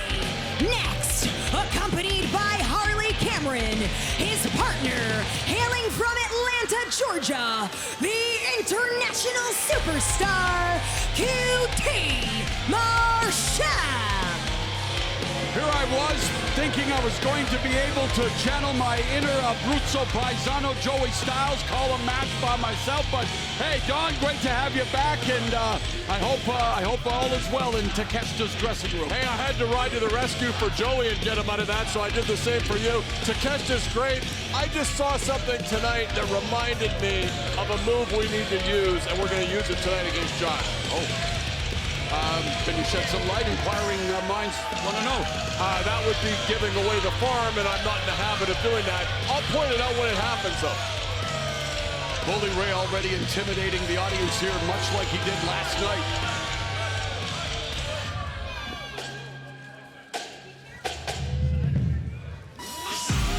Introducing next, hailing from Punjab, India, he is St. Clair alumnus, Bhupinder Gujjar.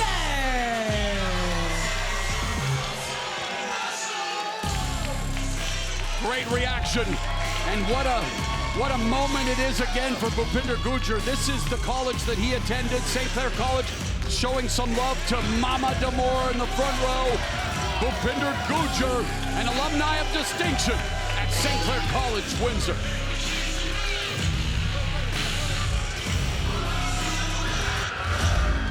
And his partner, hailing from Calgary, Alberta, Canada, the Maharaja Raj Dhesi. Inspired by Maple Leaf Wrestling legend Tiger Jeet Singh, Dhesi's bucket list included wrestling for Stampede in Calgary, which he did, and for Maple Leaf Wrestling.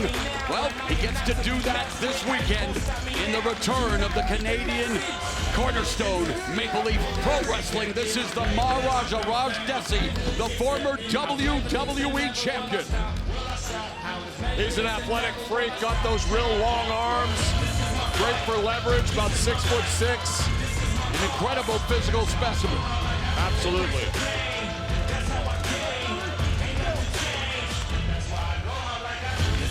Last night, Bully Ray and Raj Dhesi met for the first time ever. Two former world champions going mano a mano, and they will kick things off in tonight's tag team match.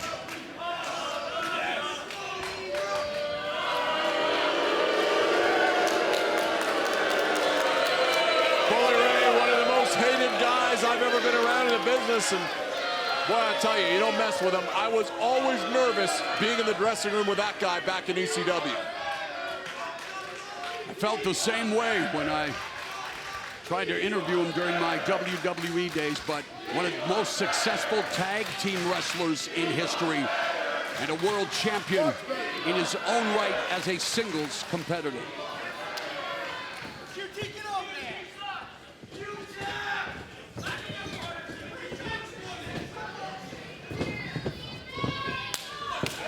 And the tag immediately made to QT Marshall. I don't know if anyone has a higher wrestling IQ than Bully Ray.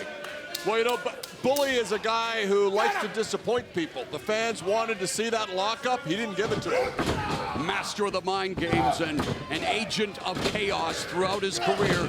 Marshall and Dhesi now battling in the corner, jockeying for position. Marshall breaks it, but oh, not so fast. Dhesi blocked the first shot and now delivering a couple of right hands of his own, followed by a knife edge chop. Reversal. Dhesi tip up in the corner. Deep arm drag by Dhesi on Marshall and a big scoop. Big body slam. Yeah, I didn't know that QT was prepared for the size and power of this man. Double team here now by Gujjar and Dhesi, the gourd buster on two. Marshall, front suplex, which really was to their advantage. Gourd buster would be more painful if you wanted to do it for real. Sit it down. Squeeze his head. Gujjar fires Marshall into the ropes, a leapfrog, drop down, beautifully executed, standing drop kick by Gujjar. Gujjar has shown us something these last 2 nights, I'll tell you that. Great young Indian athlete. He's aggressive, he loves to do power moves, but he also likes to add a little flash to the festivities. And there's a full body splash in the corner. In comes Dhesi. Dhesi with a stinger splash of his own. Here comes Gujjar now. Beautiful. Head scissors takeover by Gujjar. Trips up. Frog splash to the back of Marshall. Side press, hooks the leg. Unable to put Marshall away, much to the chagrin of Bully Ray. Yeah, well, I mean, Bully kind of caused all of this. QT needs a tag. I'm telling you. Oh! Actions speak louder than words. According to Gujjar, big boot to the face of Marshall, but Bully Ray now taking Gujjar off his feet. Oh my goodness. What was that? What was that gland again? Well, as Taz would say, right in the yam bags. And then Boss Rudin would say pills. Yeah, right. Mauro Ranallo would say south of the equator. Don Callis would say perineum.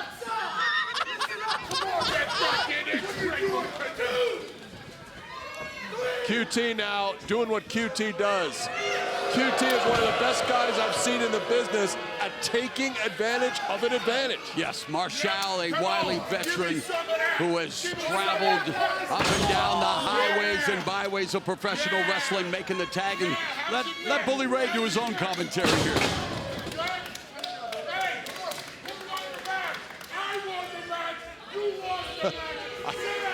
You know, there's a part of me, the dark part of me, that loves listening to Bully Ray banter with the crowd.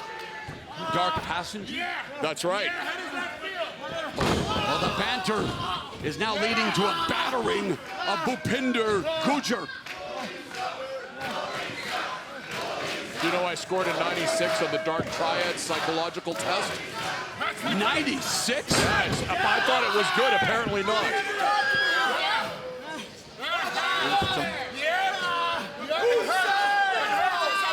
Apparently I'm a high-functioning sociopath. Who knew?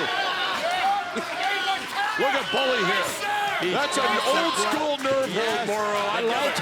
Yeah, I love it. He never shuts up. It's great. He's hitting on our ring announcer.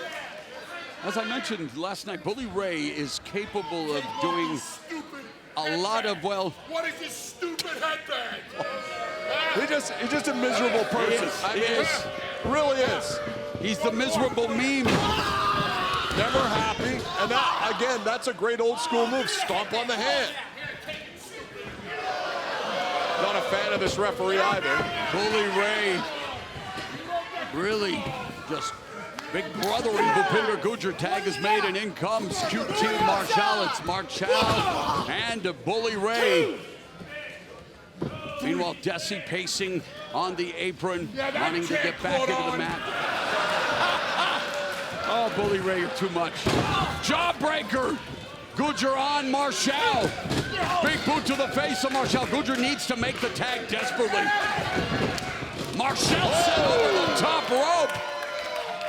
QT got launched to the floor there, Moro. Yeah, but in Gujjar sending him to the floor, he put himself out of position even further away from Dhesi, but now able to, What a great veteran move by QT Marshall. QT Marshall, I thought the tag had been made, but Marshall was able. Now Bubba wants a tag. Well, now the tag is made, and Bully Ray. Bully is wrestling this almost like a singles match. I mean, I don't know that there's a lot of coherence between him and QT Marshall right now. And that's not QT's fault either. Oh, Bully Ray channeling a little boxing here. Maybe he's auditioning for the PBC on Prime. Bully's got a heavy hand. We got Jake Paul taking on Mike Tyson November 15 on Netflix. Maybe Bully Ray wants a piece of that kind of action. Look at this solid jab there by Bully Ray. I would like it if Mike Tyson talked the whole time just like Bully. I think he has. Time. Oh, beautiful. Jumping Enzugiri by Gujjar, and that sends Bully Ray face first to the canvas. And for the first time tonight, he has shut up Bully Ray. These people are dying to see Dhesi in this ring. And Bully Ray trying to clean out the cobwebs. He's stunned. He can't believe what just happened. And Bully Ray crawling over makes the tag. Both teams make the tag, and Manhattan drop Dhesi on Marshall. And Dhesi uncorking right hands, drops underneath the lariat and nails him with that jumping knee. Huge lariat in the corner, nowhere to go for QT Marshall. Oh, crushing lariats in the corner by Raj Dhesi. And Marshall, the impact and Bully Ray. And QT Marshall on the receiving end of the Stinger splash. There's the clothesline from Dhesi. We're seeing an example, Moro, of why all that talking doesn't behoove Bully Ray. Sands of time by Raj Dhesi, and time may be over for No, wow. Instinctive kick out by QT Marshall. Fireman's carry into that double knee gutbuster. He calls it the sands of time, and time may be running out for Marshall and Bully Ray, but not so fast. Step up Enzugiri counter, and luckily for Dhesi, lands in his corner. Gujjar, the legal man now. Ripcord jumping knee strike by Gujjar. Gujjar needs to stay on QT Marshall. He's taking too much time. Gujjar setting him up for the gargoyle spear, but he's pushed off the turnbuckle by Bully Ray. Bully makes use of every inch of that squared circle, Moro. A wily veteran. And now the cactus clothesline employed by QT Marshall. Shout out to Mick Foley, a.k.a. Cactus Jack. AKA Dude Love. Oh my, no, Bully Ray. Get him away from Madame What are you DeMoore. doing here, your own back? Huh? I thought I took care of you a long time ago. I should smack you in your own face. Oh my goodness. Yeah, you Come won't on, do a Bully Ray, damn this thing. is... You won't do a damn thing. That's Scott D'Amore's mother, the promoter of Maple Leaf Pro Wrestling. What the? Who is this now? Oh my God, it's Darren McCarty, four-time Stanley Cup champion for the Detroit Red Wings and a professional wrestler in his own right. I would not get in Darren McCarty's way. Yeah, you son of a... Oh, McCarty attacks the right hand. McCarty jumps over the rail. Look at this. And my God, we're back in the 90s. He's trying to pull the jersey over his head. And now McCarty neutralizing Bully Ray. The slap heard around Canada from Mama D'Amore. Wow, what a moment. Darren McCarty of the Detroit Red Wings here at Maple Leaf Pro Wrestling.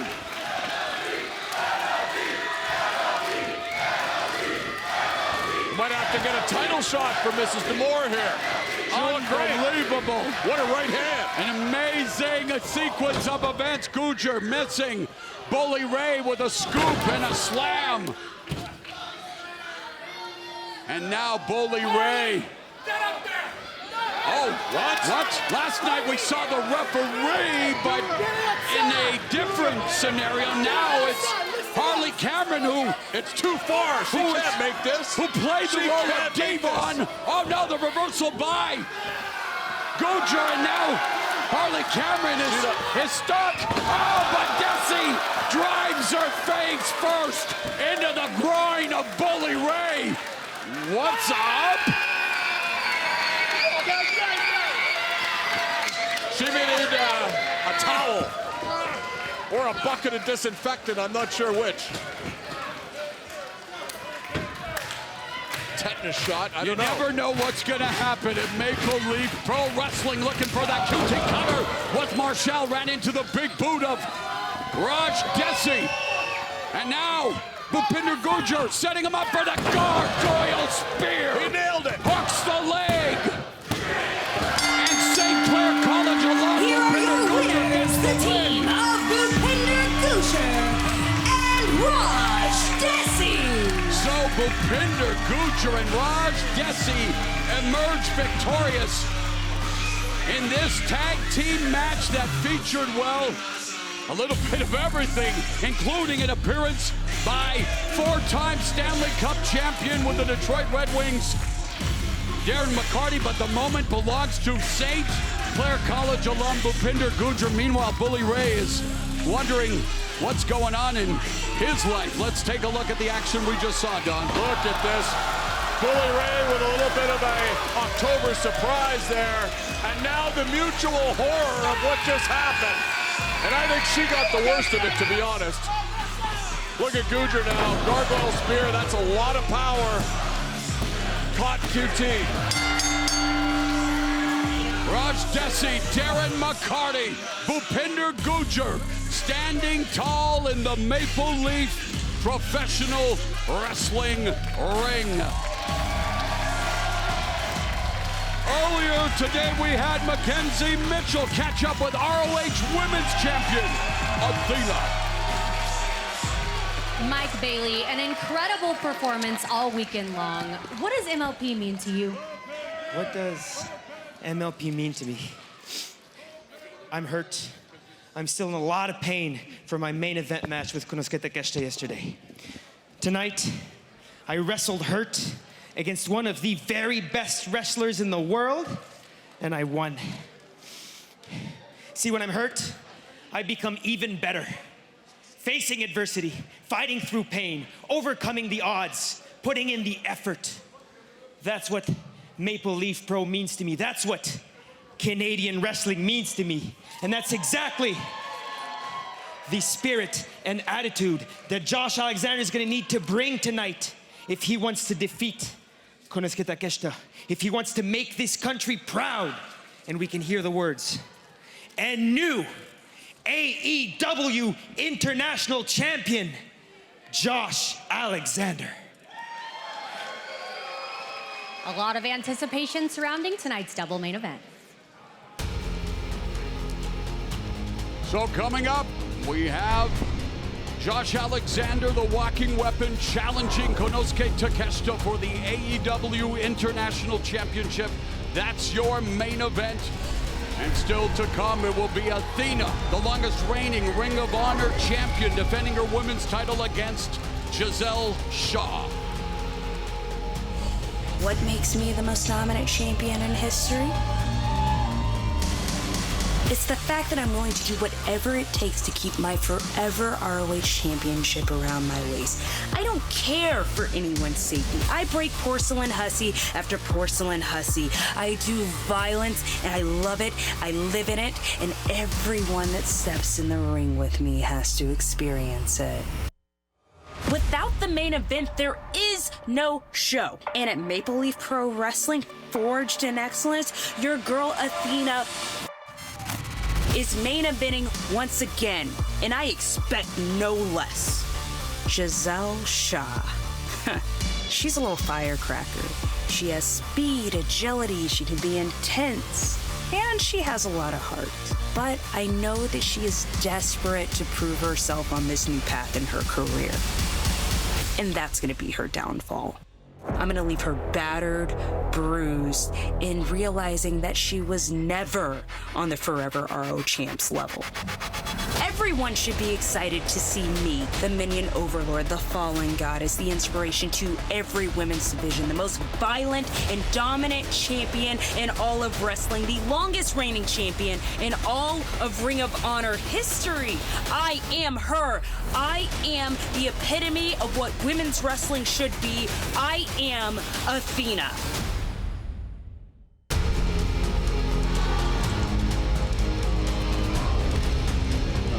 And Athena set to defend her crown, coming up here against Gisele Shaw at Maple Leaf Pro Wrestling's Forged in Excellence. Just give me some room.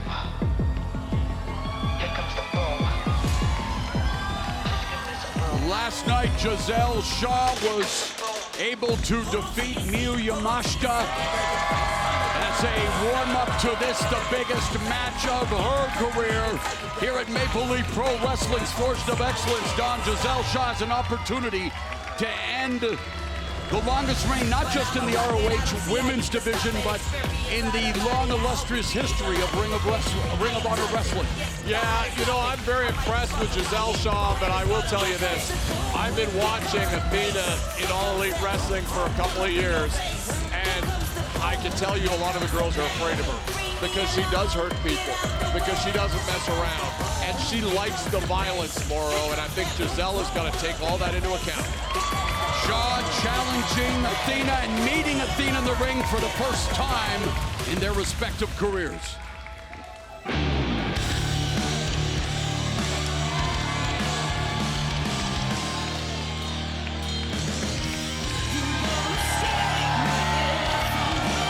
Ring of Honor Women's Champion Athena. On September 15th of this year, she overtook Samoa Joe's record of 640 days as a champion in ROH. And her record-breaking reign keeps growing bigger and bigger. She defeated Mercedes Martinez at ROH Final Battle in December of 2022. She is the 4th champion in ROH Women's history, joining Martinez, Deonna Purrazzo, and the inaugural champion, and then 19-year-old Roxy. But the way she's wrestling, Don, she may very well be a forever champion. Well, she's got a big challenge on her hands tonight. We're going to see how it plays out here in Windsor.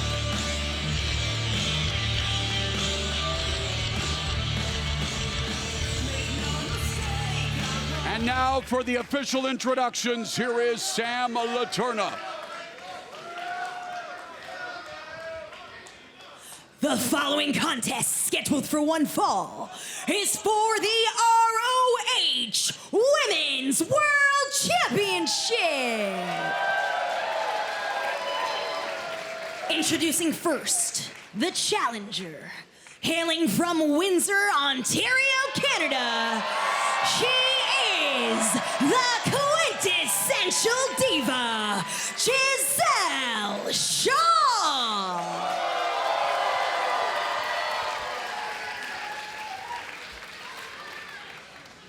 And her opponent in the corner to my left, she is the Fallen Goddess, the Minion Overlord, Canada's favorite American hero. And most of all, she is the longest reigning champion in ROH history. She is the ROH Women's Champion, Athena! Athena first introduced to professional wrestling by her grandfather. Believe it or not, she was first trained by none other than Skandor Akbar. All about wrestling history here at Maple Leaf Pro Wrestling. And hey, history on the line with the ROH Women's Championship hanging in the balance. Skandar Akbar, one of the guys that I thought was a tremendously successful manager and would have imparted a lot of that viciousness to Athena. Demolition Incorporated, and of course trained at Booker T's Pro Wrestling Alliance, now Reality of Wrestling in Houston, Texas. So her bona fides are there for Athena, and boy, I was first introduced to her when I called matches for WWE's NXT promotion, and she was an NXT Women's Champion, and her rivalry with Shayna Baszler really helped establish her as this hard-hitting and highly skilled competitor. Yeah, both of these ladies in tremendous shape. Both of them very good athletic backgrounds. We're going to see how this plays out, but I will tell you this. Athena is going to take it to Gisele to try to send a message. Shaw, a TNA and Ring of Honor veteran who moved from the Philippines to the Northwest Territories when she was 12, and now they jostled for position on the canvas. Nice counter head scissors by Athena. Talk about growing up tough in Yellowknife. It's about 50 below there, 8 months a year, Morrow. Still a beautiful part of the world, my friend, as Shaw reverses it. Cross leg right into the cross face. Yeah, that's not bad. She does not have that hook properly, though. See, Athena's able to easily slip that grip. And now Athena wanting to break the fingers of Shaw. You learn after a number of years, Morrow, in this business to protect the fingers, protect the extremities. You break a finger, you are at a disadvantage, and Athena knows that. Shaw countering with head scissors of her own. Athena back up to her feet, bars the arm. And now working on that arm bar, roll through by Shaw, ankle pick, takedown. Single leg. Oh, I thought she was going to go for that single leg crab, but Athena now has her employed at another side headlock. Think it's a little early to hook a submission. Oh, shoulders are down. I guess you got to get people thinking. Although I would counter with the fact that early in a match, no perspiration, no sweat, not as slick. Submissions may be able to be more secure than later in a match when you're slippery. That's a great point. Side headlock now again by Athena. Shaw back on her feet. I used to grease myself up like a hog so people couldn't get a hold of me. Yoshihiro Akiyama might want to talk to you. All right, reversal, and here comes Shaw with the running shoulder block. Great shoulder tackle from Gisele, but she needs to not milk this crowd. Sometimes wrestling in your hometown is more difficult, Morrow. Yes, and there's the leapfrog by Athena, and Athena blasts Shaw, and she is now on the apron. Baseball slide drop kick by Athena, and the ROH Women's Champion is, well, literally on top of the world as a world champion. I've witnessed Athena in All Elite Wrestling. When she gets an advantage, she's among the most brutal people I've ever seen in a wrestling ring. She will really, really lay it in. She's coming off the ropes now, picking up some momentum. Tope, but she's stopped by Shaw. Shaw double, oh my God! Oh, wow! Well, that's a game changer right there. And I think Athena might have suffered a stinger, Morrow. Unbelievable. Back first into the apron, the corner of the apron, and Athena trying desperately to get back up to her feet, but what impact. And now driving her head into the apron is Gisele Shaw. Interesting tactic here. Gisele is really taking Athena's strategy and employing it against her by trying to rough her up. Well, as the Nature Boy once said, to be the man, you have to beat the man, and to be the woman, you've got to beat the woman. And in this case, the ROH Women's Champion is Athena, so you've got to fight fire with fire, dog. I like it. I like it from Gisele, and that is a great kick. Great kick to the face, and now the back press hooks the leg, only a 2 count.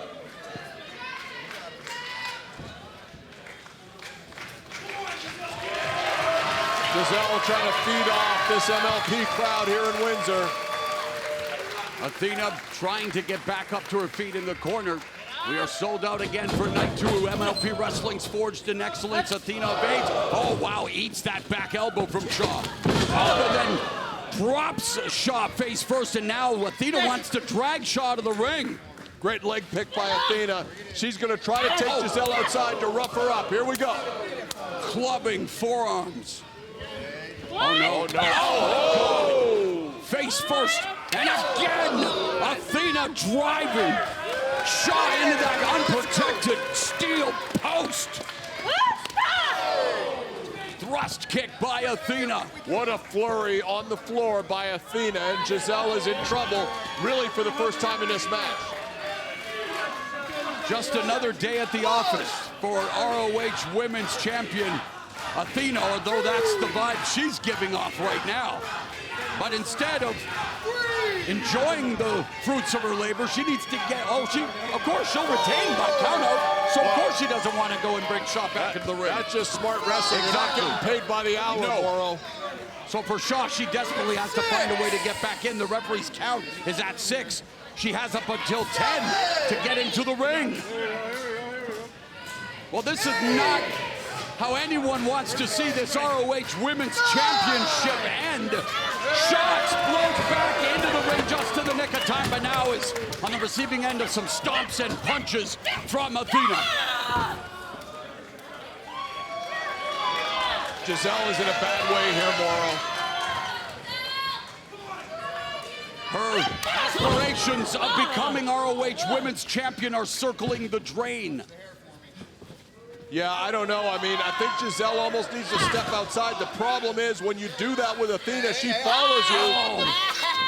Putting all of her weight on the back of Shaw's neck on that middle rope, restricting her breathing and punishing the trachea. Yeah, those steel cables are very, very tight and very, very stiff here at MLP. And now putting the sole of her boot in the throat of Shaw is ROH Women's Champion Athena. Huh? It's all you got for me? Oh. The slap in the midsection by Gisele, that's not going to do anything but irritate Athena. It's actually making her smile in there, but you're right, she comes back with a punishing forearm, and now again putting the sole of her boot right into the throat of Gisele Shaw. Oh man, big knee. I think if you're Gisele here, you need to try to change this momentum and maybe use your athleticism, because going punch for punch, blow for blow with Athena is a mistake. You know, the longest reign in pro wrestling history, Hall of Famer Fabulous Moolah. Her first reign as WWE Women's Champ lasted 80 years. Well, a decade from 56 to 66 officially, but yeah, she was champion for over 3 decades. And of course, Bruno Sammartino, the longest reign as a male champion. And now look at these series of kicks by Athena. I love this modified side cravat here. And now Shaw with the snapmare to counter the cravat, and now it's knees in between the shoulder blades of Athena. But Athena now has the grip, has both of Shaw's hands. Oh, drives the knee, the patella right into the breadbasket of Gisele Shaw. Gisele just really hasn't been able to catch her breath here for the last few minutes.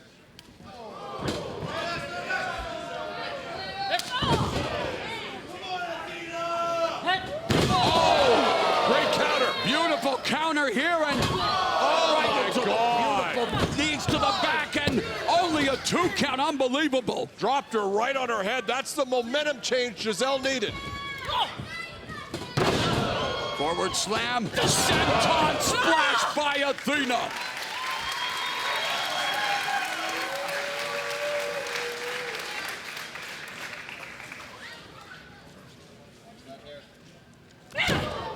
Athena looking to go full mount here on Gisele.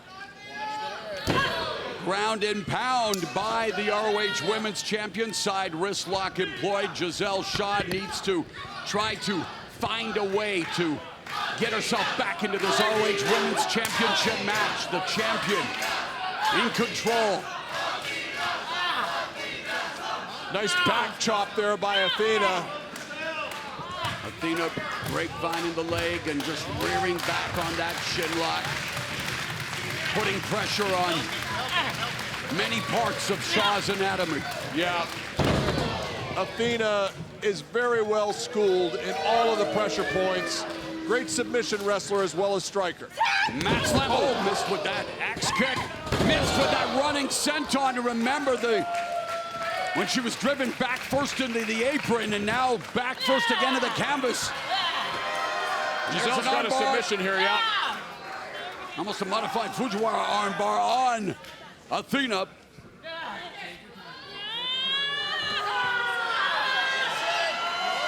Will Athena submit? If she does, the longest reign in ROH history comes to an end. But look at the strength of Athena, almost picking up Shaw there. The shoulders were down for just a 1 count. Look at the power bomb by Shaw, and that might be it. The Liger bomb, but Shaw is taking too much punishment more. Yes, emotionally and physically spent. But she needs to find that inner resolve, that second wind, as it were. And here's a look at what just transpired. What a great Liger bomb. Jushin Thunder Liger, a Puru wrestling legend, responsible for some of the most innovative moves in professional wrestling and has influenced wrestlers for many generations as Shaw looks to take Athena's head off, and there's a European uppercut. A right hand from Shaw, another uppercut. That one was blocked. Back kick, knee lift. Thrust kick by Shaw. Spinebuster! Big spinebuster with the matchbook cover, only for a 2 count in AA. Got to be pleased with that spine buster from Gisele Shaw, but she was unable to vanquish the ROH Women's Champion. Great intestinal fortitude by Athena, the ROH champion here, Women's Champion, and a mainstay at All Elite Wrestling.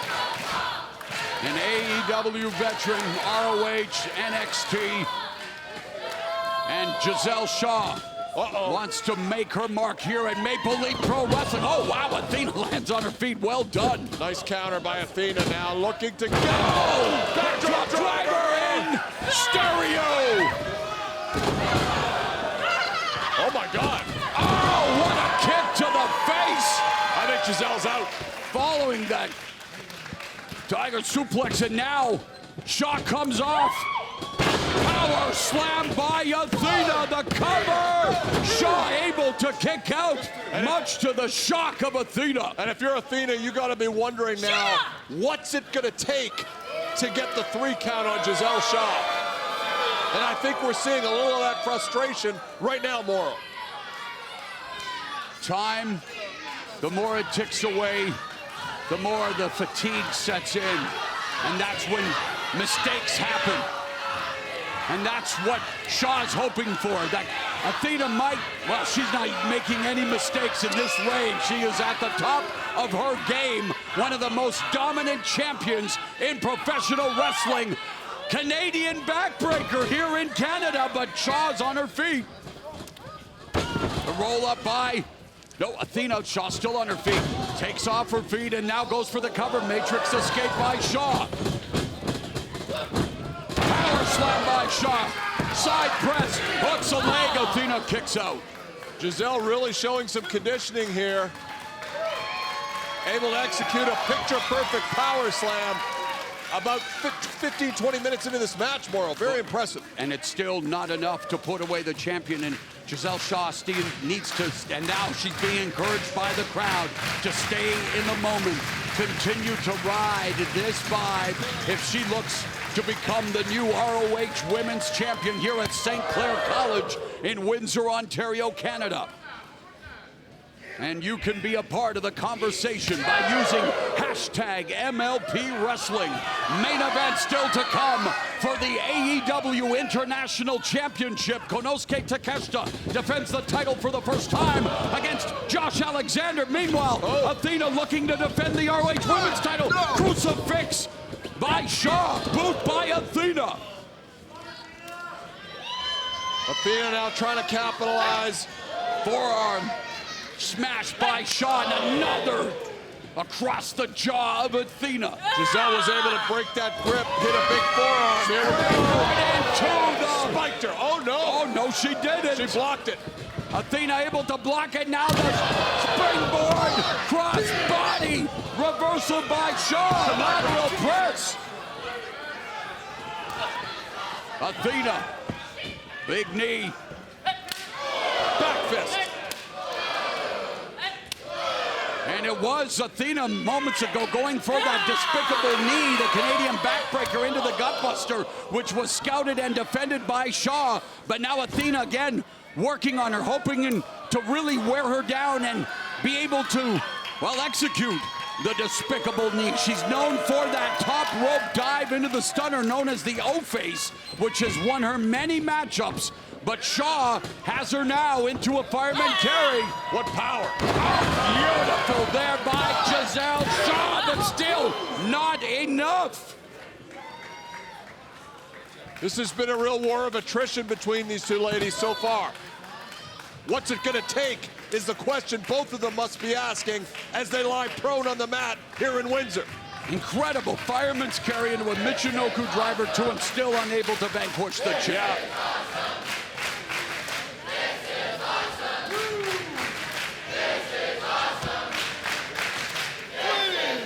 The crowd here in Windsor appreciating the efforts of these two world-class athletes. A testament to Athena, who has gone around the world and defended this championship again for, what is it, almost close to 2 years, and she's not been pinned or submitted in almost 2 years, has the ROH Women's Champion, who now lands on her feet, Don. Yeah, Gisele trying to break that record. Oh, wow. Oh! Shotgun drop kick into the corner. Nailed it. And Athena looks primed to win this match at this point. Look at this. What a second win. Oh, good evasive tactic by Gisele Shaw. Running European uppercut into the corner. And another one. Now Shaw comes off the ropes. Oh, and corkscrew attempt. Beautiful escape and a super kick by Athena. Drives Shaw into the corner. Backsplash, and now Athena running punch to the face. I don't know if Athena got all of it, but it was enough to rock Gisele.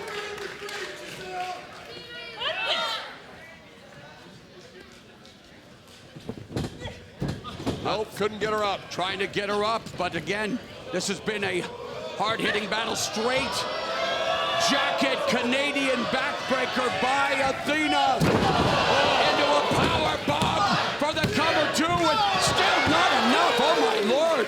I'll be honest with you, I thought Gisele was done. It's amazing that she's able to kick out. So did Athena.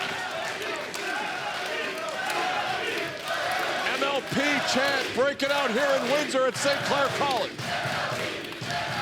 And what a weekend it has been. The return of a promotion that for 50 years was the cornerstone of Canadian professional wrestling, and now after nearly 4 decades. This is a game? Huh? Do you? Oh, wow. Crossface by Athena. She's got that sunk got in. the S-grip. No. Give up. Shaw on the verge of submitting. She's in the middle of the ring. This is a tough position. She is going to be, I mean, this is good. Oh, my, Shaw able to turn around, spin over and reversal, and then pulling her own crossface now, and it's Athena looking to reach for that bottom rope. Athena needs to use her feet to get a rope break here. Here we go. Shaw's looking to submit the ROH Women's Champion. Athena reaching out for the bottom rope. Shaw doing the wise thing, dragging her back to the center of the ring. And now Athena, is she on the verge of tapping? No, she's able to reverse proceedings. Reversal. Knee bar. Has that knee barred, and now almost modified calf slicer here on Gisele Shaw. And the pain has to be excruciating. Athena needs to use her leg as a fulcrum here rather than her arm to allow Gisele to get out of it. Cross legs. certified sharpshooter. Another homage to the excellence of execution. And how poetic would it be for Gisele Shaw to become ROH Women's Champion in Canada with this move? I'm sure Gisele would love it. I think the people here would love it even more. Athena would hate it, but she's in a horrible position here. I don't know how she breaks unless she can roll through. Wrenching on her back. Yeah. And able to escape. And now back to the crossface goes ROH Women's Champion.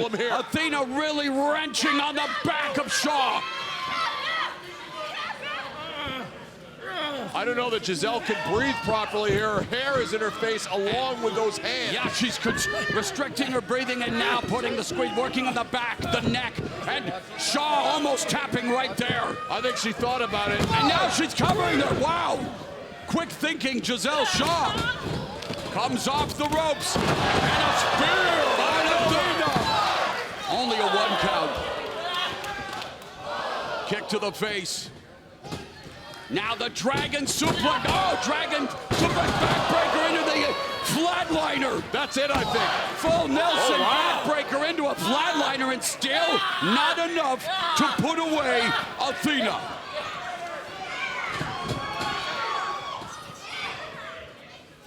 Gisele with a flurry here. Trying to finish this. Wow. Vicious forearm. Springboard. Stunner catches. Hook the leg. Athena. Got her. She's got her. We've got a new ROH Women's Champion. No. What else does Shaw need to do?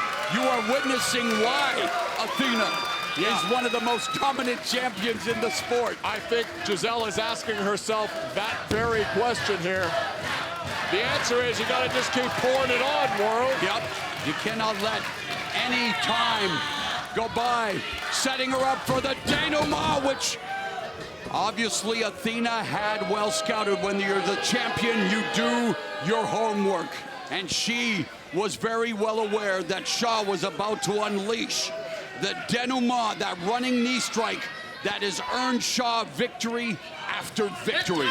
But none would be bigger than the one here tonight. And Athena, almost in desperation, childlike, grabbing that rope like a child would hold on to its mother. And Shaw looking to deadlift Athena, has her on her feet. I think Athena is in trouble and she knows it. Has her in the electric chair. Athena on that second turnbuckle, driving those right hands into the crown of Shaw's head. Oh, looking for that victory rope step. Sends Shaw face first into the second turnbuckle. What a tremendous counter. What a tremendous counter. Incredible counter by the champion, showcasing her high ring IQ, utilizing the ring as a weapon. And now Athena sending the turnbuckles on that second rope. Jumping kick by Gisele Shaw. Shaw with the corner mount. Are we on the verge of crowning a new ROH Women's Champion? What has Shaw planned for Athena? Fireman's carry. Athena fighting Shaw, unable to avoid the move, and she pushes Shaw to the canvas. And Athena now the top turnbuckle. Is she about to set her up for a pièce de résistance? The O-face! The O-face by Athena! O-face! And oh my! Here is your winner, and still ROH Women's World Champion, Athena! The longest reign in Ring of Honor history continues.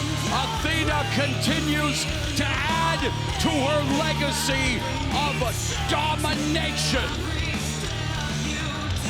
Athena remains ROH Women's Champion. Look at this now. I thought that was the end of the match. I thought it was too. And I thought that was the end of the match. And this was really incredible here. Athena was able to keep her advantage. Look at this spine buster. That is a tremendous 5-star spine buster. Gisele with just pulling everything but the kitchen sink here.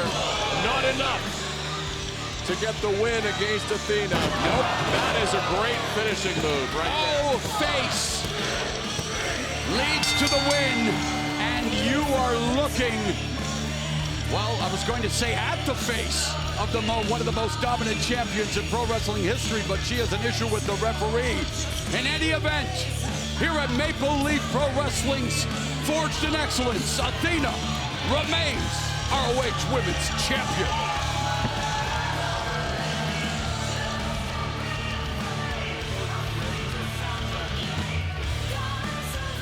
Do you know who is the Alpha?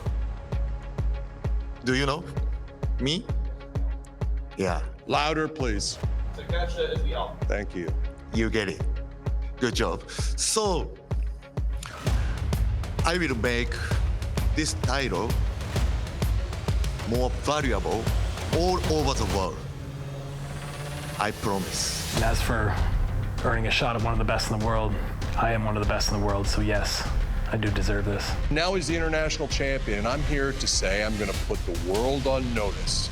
This will truly be an international champion. I made sure I was ready whenever an opportunity came along, and when they did, I made the best of them. That's why I'm sitting here as a world champion in this business, as one of the very best in the world.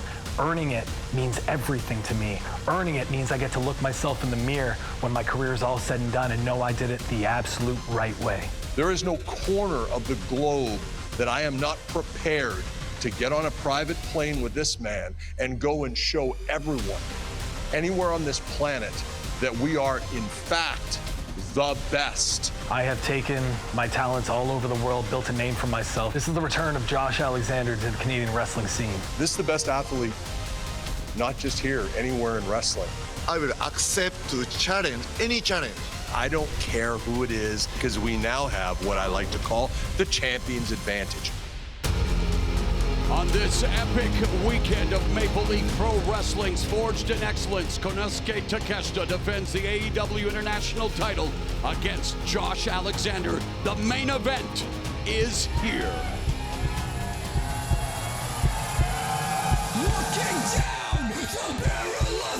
The following contest, scheduled for one fall, is for the AEW International Championship. Introducing first, hailing from Toronto, Ontario, Canada, the Walking Weapon, Josh Alexander. Wearing his pink and black singlet as a tribute to Bret the Hitman Hart, one of Canada's best ever. It's the Walking Weapon, Josh Alexander, hoping to win the AEW International Championship, looking to add it to his trophy case. He's a former two-time TNA World Champion, including the longest title reign in that promotion.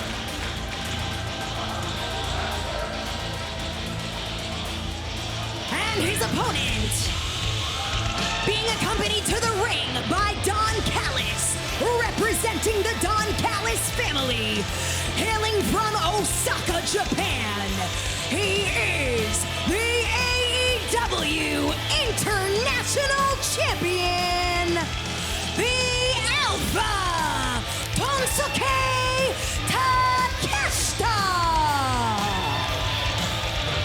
It was last weekend in Tacoma, Washington, at AEW Wrestle Dream that Konosuke Takeshita defeated former champion Will Ospreay and Ricochet in one of the matches of the year to become AEW International Champion.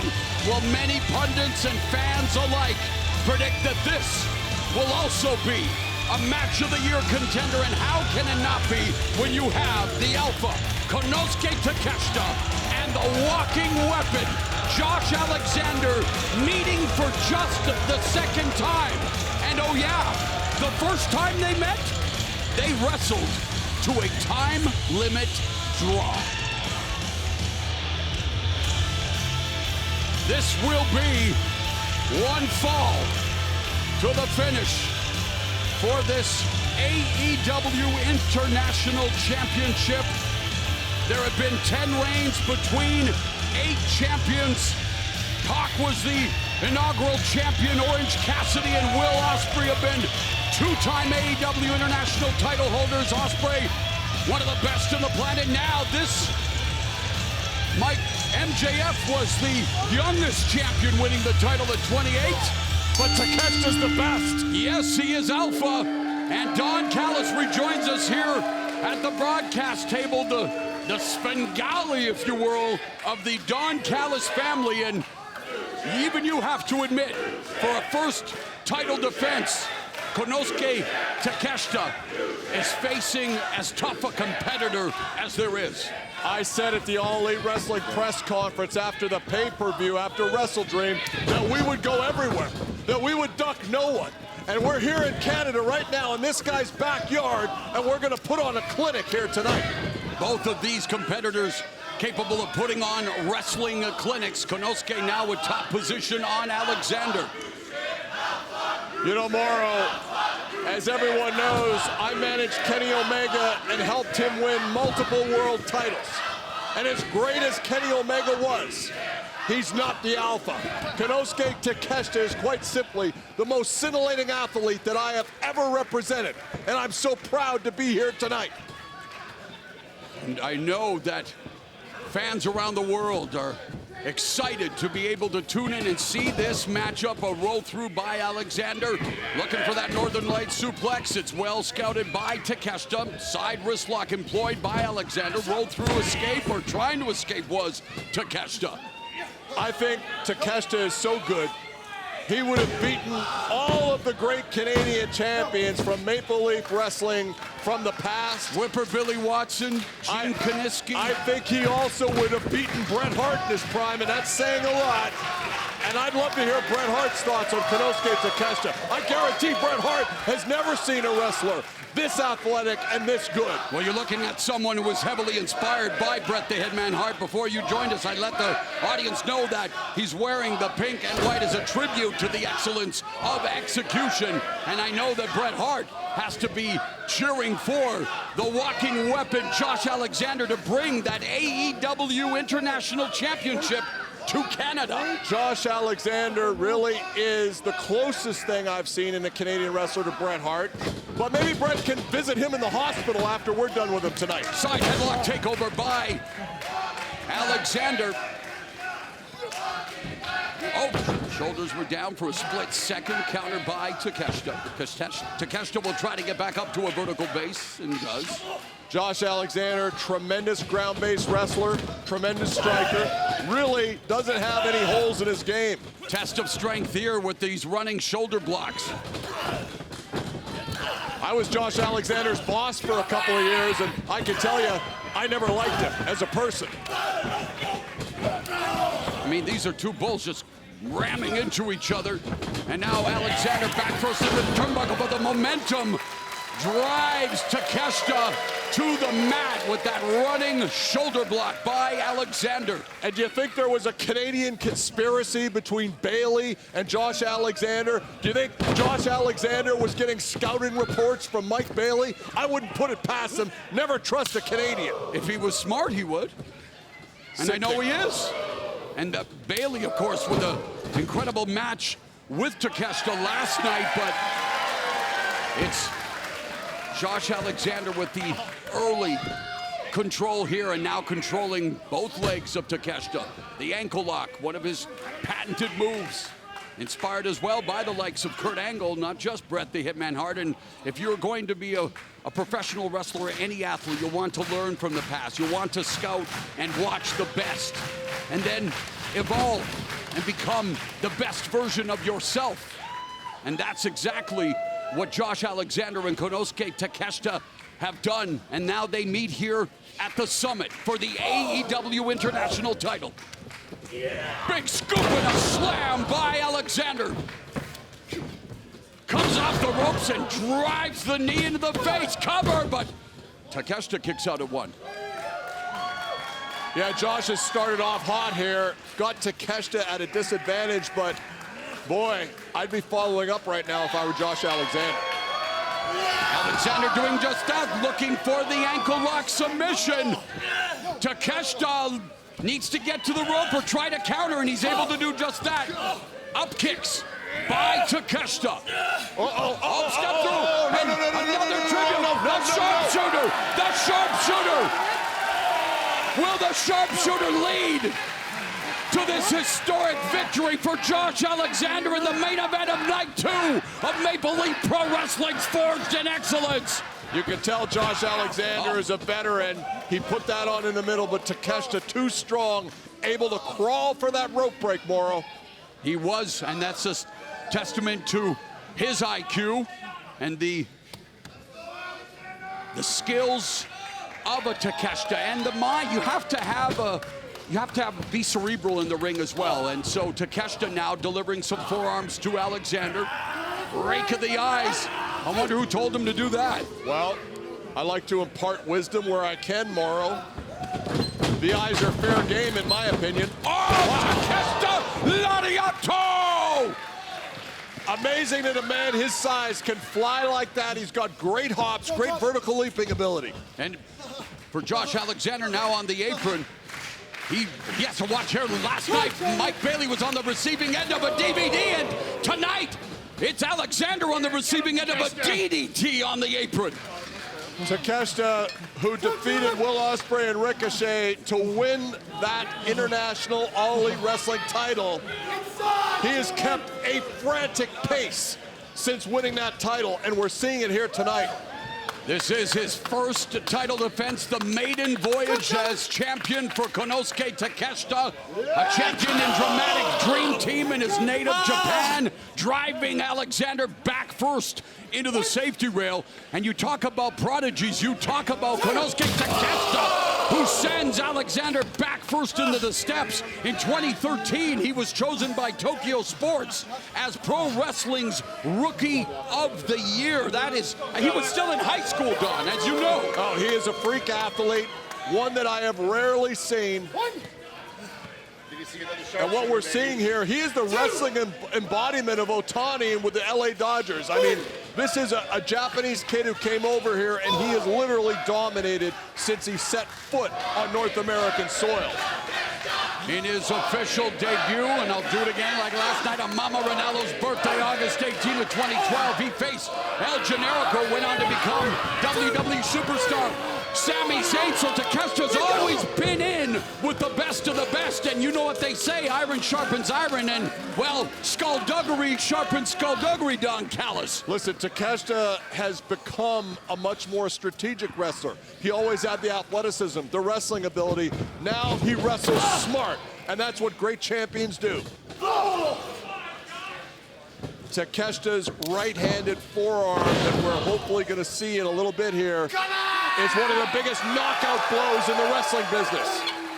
Oh, diving senton by Takeshita. Not even breaking a sweat. Will that be enough? Cocky cover, and no, it's not. Current AEW World Champion.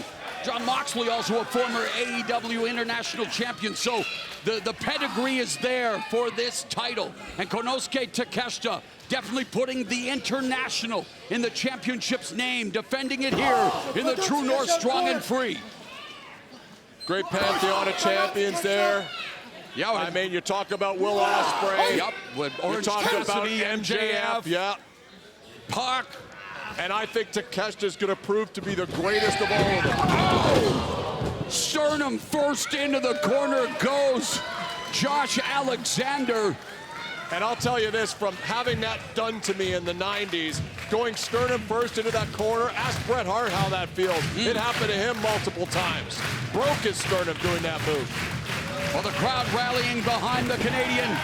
Josh Alexander blocking the attempt at what could be Raging Fire. We saw Takeshita put away Mike Bailey last night with Raging Fire, the spinning Falcon Arrow, but now it's a brainbuster there, and here we go with Takeshita going for the cover and only a 2 count. Rear chinlock. What we're seeing here is Takeshita has a power advantage, was able to get Josh up for that suplex, and now leaning all his weight on that reverse chinlock. No air there. Takeshita is proving to be like a drum with no sides, hard to beat. And Alexander finding that out for himself in this matchup. But the guts of Alexander, the heart of Josh Alexander beginning to come into play. Back on his feet, comes off the ropes, but is snatched up again by Takeshita. I told Takeshita to rip that headgear off Josh Alexander and destroy what's left of his cauliflower ears. Yes, a badge of honor for amateur wrestlers, cauliflower ear, and the headgear employed by Alexander. Towering back body drop by Alexander. Alexander so technically sound. Neither of these guys is going to be out of gas at any time. Great athletes here, great conditioning. Takeshita ends up on his feet. Ankle lock being employed though by Alexander. And could this, he's got him right in the center of the ring on the MLP logo. What a visual this would be should Takeshita tap out right now. If Josh steps over with this, no, Takeshita breaks it. Referee needs to get him to break this hold. Come on. Oh, wow. That's a dirty move there from the Canadian.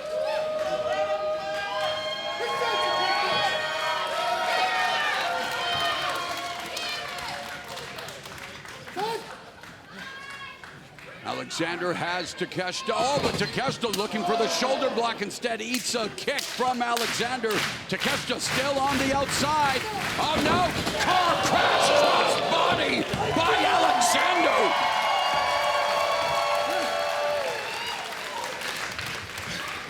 It's a battle, and the crowd now chants MLP again, firing up both Alexander and I'm sure Takeshita as well. Two world-class athletes in the main event of the first weekend of Maple Leaf Pro Wrestling action. Finley roll by Alexander. Corner mount, drives the knee, rabbit knee by Alexander. Side press, hooks a leg. Oh my, your eyes almost bugged out of your head there, Callis. Made Takeshita expend a lot of energy on that kick out. I think Takeshita hit his head on the ram when Josh hit him with that dive about 2 minutes ago. People solidly behind Josh here in Windsor. Josh Alexander, proud native of Ontario, where Windsor is located, and we've heard from him leading up to this match how important it would be to his legacy to end this weekend as AEW International Champion. Takeshita scouts the torture rack. Takeshita looking to pick up Alexander. Takeshita trying to grab him. Oh, Steiner sends Alexander all the way to the outside, but Takeshita knee appears to be that right knee, and yet Takeshita looks to take it to the air.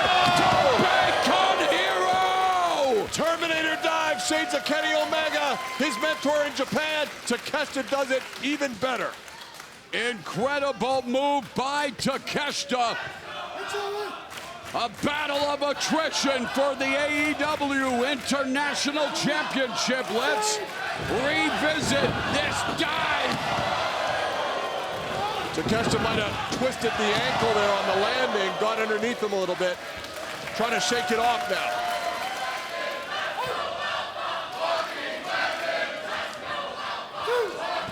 Mixed cheers now as these two have earned more than the respect of the crowd as they are hearing chants of "Let's go Alpha, let's go Alexander." Both these guys now, as it should be.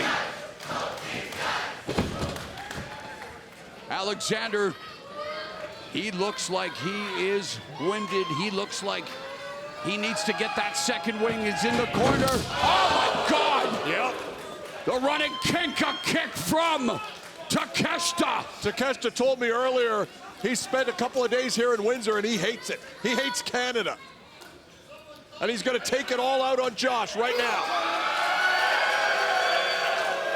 Corner mount Takeshita.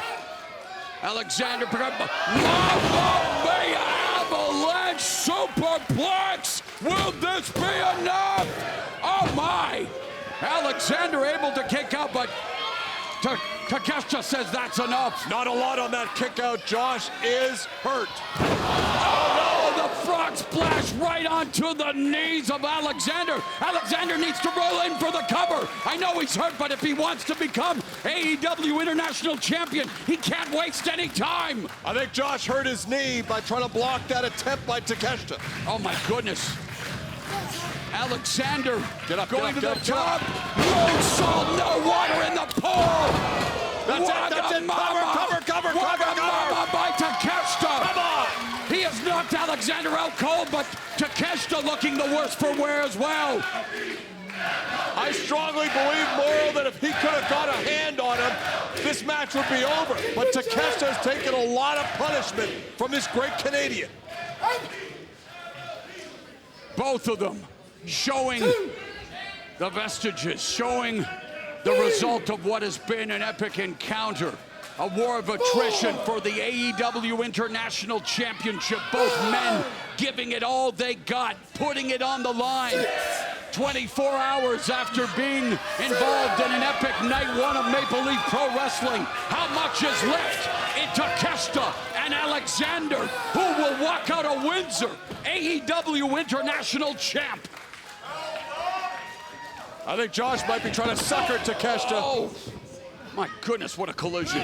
Oh, the impact echoing throughout St. Clair College. Oh, he picked the knee. His forearm picked the knee, and now into the ankle lock. Alexander's won many matches with the ankle lock. What a beautiful submission, followed by the lariat from Takeshita. What a counter by Takeshita there. Beautiful escape from that submission. Oh, power bomb into the backbreaker. Will it be enough? Floats over into the cover. Hooks the leg only at two. My goodness. Takeshita, unfortunately, in kicking out, rolled right into another ankle lock by Josh. Alexander continues to go to the ankle lock, knowing how successful it has been for him throughout his career. As I mentioned, a former two-time TNA World Champion, former TNA X Division Champion. Josh Alexander now sent face first into the middle turnbuckle by Takeshita. Takeshita using his own momentum. Oh, my goodness! Spiking the head of Alexander. Takeshita again looking for the Wagamama. Alexander misses.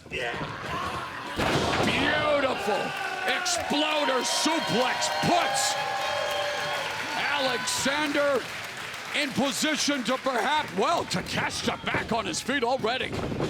Ducks underneath the lariat. Alexander does the same, but that time he levels Takeshita. Straps her down. This is trouble.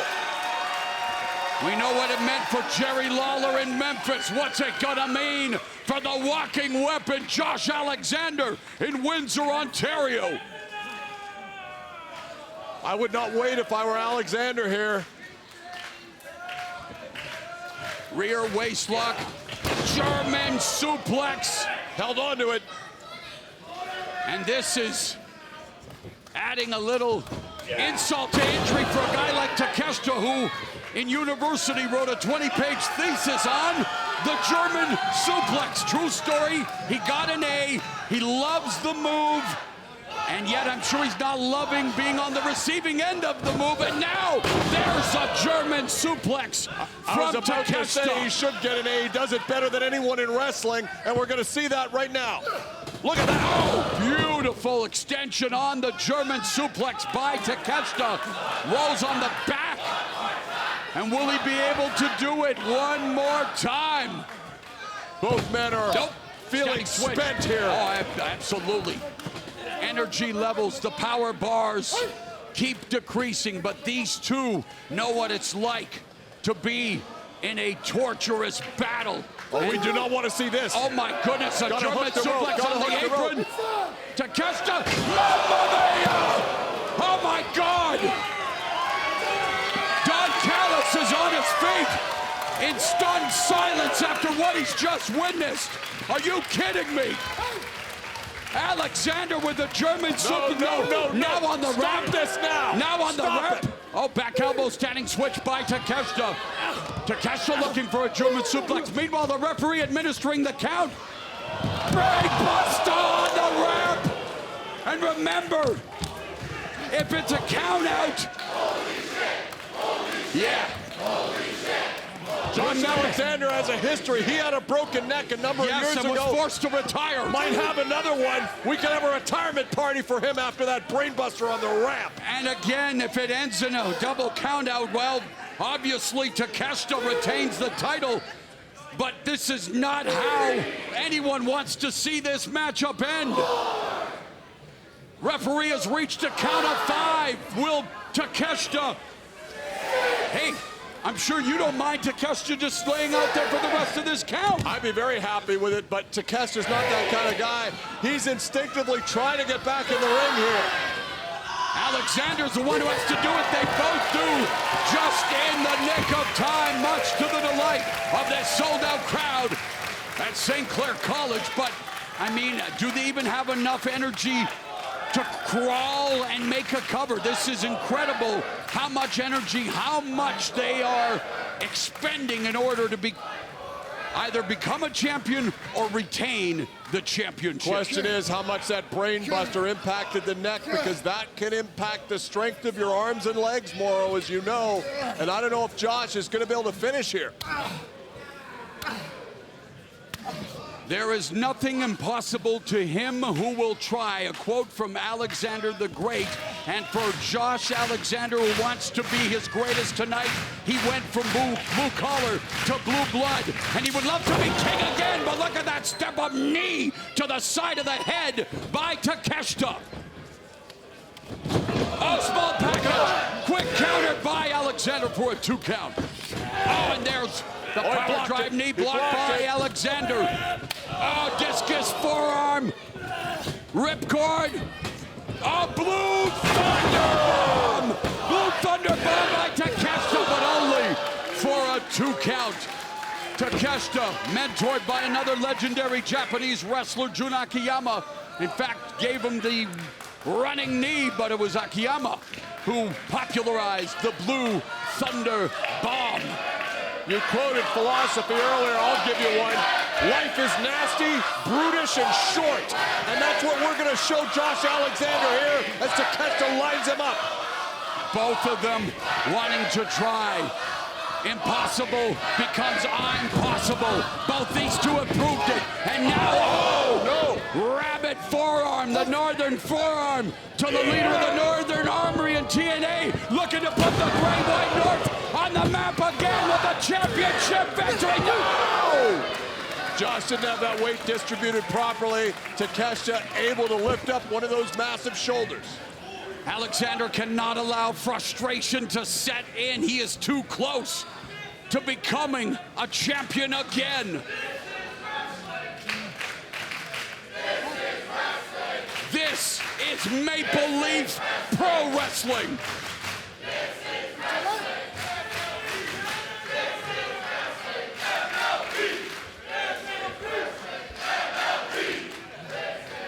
Double underhooks by Alexander. Maybe looking to deliver a butterfly suplex. But no, can't pick up the dead weight of Takeshita, so goes back to just continuing to beat him down with clubbing forearms. Takeshita lands on his feet. Oh my God! That's what I told you about. Just flattened Alexander with that forearm. Alexander's eyes are glazed. He just got rocked. Look at Takeshita. Takeshita's ready to finish. That right forearm is as heavy a blow as you will see in our business, Moro. An incredible shot by Takeshita. I mean, look at Alexander trying valiantly. He's done. Trying to strike back, but there is absolutely nothing on those punches. Somebody should stop this. I mean, this is just terrible what I'm seeing here. He's gonna kill this kid. He just uncorked a right hand that could lead to uncorking yet another bottle of champagne in victory celebration for Konosuke Takeshita. I just do not know how much is left in that major-sized heart of Josh Alexander. Well, he's showing me how much is left. Looks like a lot. He's showing all of us. Oh my God, again though.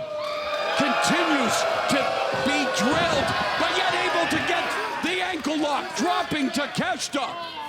Got his leg grapevine in there too. That makes this hold much tougher to escape. And just like that, Takeshita is in trouble. The pendulum of momentum swinging back and forth. A seesaw affair here tonight in the main event. Takeshita alleviating the pressure. And Takeshita, unbelievable! German suplex with a release. No one in wrestling will show that kind of power on a German. Oh, but still some power left in the right hand of Josh Alexander, looking for the C4 spike. Instead countered by Takeshita, and Takeshita with the C4 spike of his own. You talk about just rubbing salt in the wound. What the heck? And yet Alexander just kicked out. He knows he may have sensed, wait a minute, you just tried to put me away with my panda maneuver. Is it going to be Raging Fire? No, not yet. Inverted DDT, Tombstone. Takeshita fighting it off. And now has looking for that Hito Danashi driver. No, it's countered by Alexander. Spinning Tombstone, and that could be it. This could be the end of the reign. There could be a Tombstone. No, I was going to say, there could be a tombstone for Takeshita's AEW International Title reign, but not yet. Alexander on the cusp. The fans can feel it. They can sense it. C4 spike. No one has ever kicked out of the C4 spike. It's over. It's over. Oh my goodness. God. And still, good Lord. And yet, still no one has ever kicked out, but the intelligence, the awareness of Takeshita to be able to put that boot on the bottom rope, that just saved his title reign. That's champion, that's training, that's conditioning, and that's instinct. This is awesome. This is awesome. And for once, I agree with the Rubes here in Windsor. This is awesome. This whole weekend has been awesome. The return of a national promotion in Canada. And will we see Canada's own walking weapon, Josh Alexander, force Konosuke Takeshita to tap out right here, right now? Takeshita right on that MLP logo. He's in the middle. He's going to use those long arms to try to reach the ropes, but doesn't work. Stomps the ankle. This has to be it.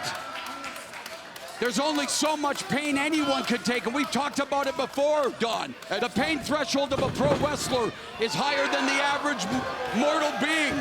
And Takeshita had twisted that ankle on that Terminator dive about 10 minutes ago. And now Takeshita looking to launch Alexander into the corner, is able to do so, but Alexander's both of them are Look spent. at this. Both of them are injured.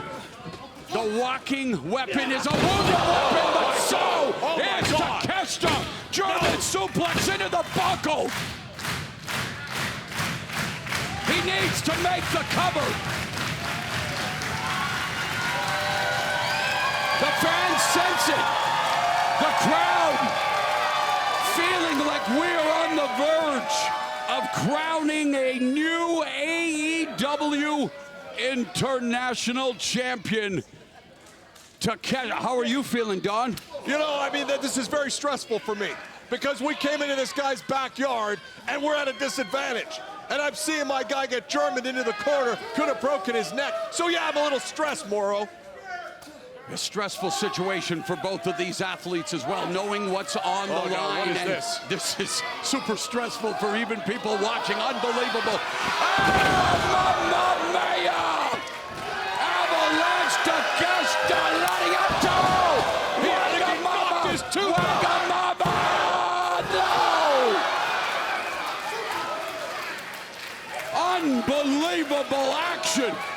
Incredible! Raging fire now, raging fire! Hitting, no it's not, instead it's Alexander countering, but my goodness, Alexander whips his headgear at Takeshita, and they both hit each other with the mother the running knee strike by Takeshita.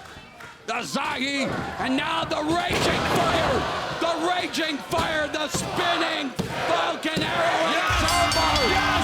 Here is your winner, and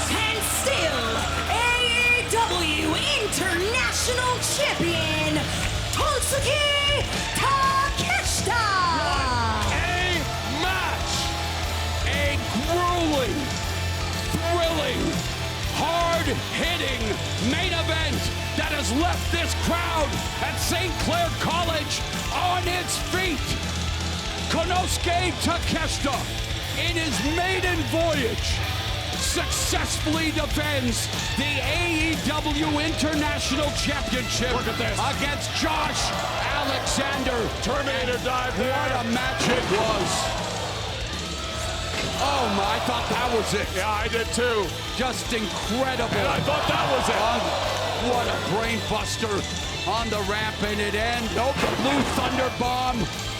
He even pulled out the C4 spike, looking to finish Alexander with his own move. German suplex into the buckle. And there's the power drive knee, the Wagamama. And now raging fire. And Konosuke Takeshita remains en fuego in professional wrestling. And Don Callis has made his way into the ring to celebrate with his champion, the Don Callis family. Cut the music.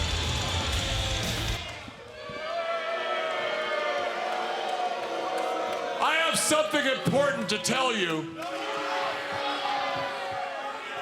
What a great effort by Josh Alexander, but what an effort by your All Elite Wrestling International Champion, the Alpha, Konosuke Takeshita.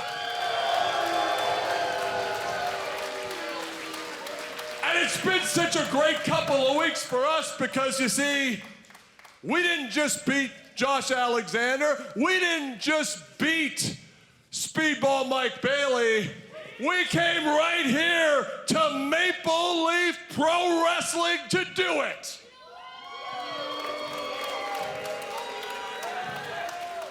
The best feeling I've had in the last several years, though, was when this man who's been like a son to me, this man who is the best athlete I've ever seen, this man beat not just Will Ospreay, he beat that stinking punk Ricochet as well. In one night. Who's gonna beat him? The answer is nobody, because he's the Alpha. So I don't care if it's Will Ospreay, and I don't care if it's Ricochet. Step up to the plate and face the Alpha, and we're gonna show you what it's all about.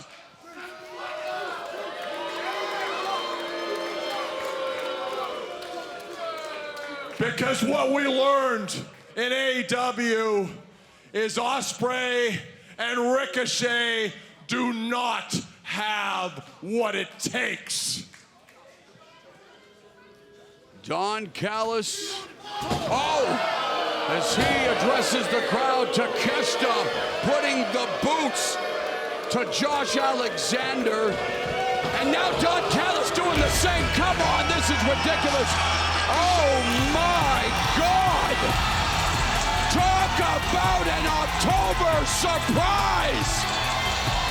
Ricochet is at Maple Leaf Pro Wrestling, and Ricochet has just sent Takeshita crashing out of the ring. This place is unglued. Cirque de Ricochet in full effect. Mamma mia!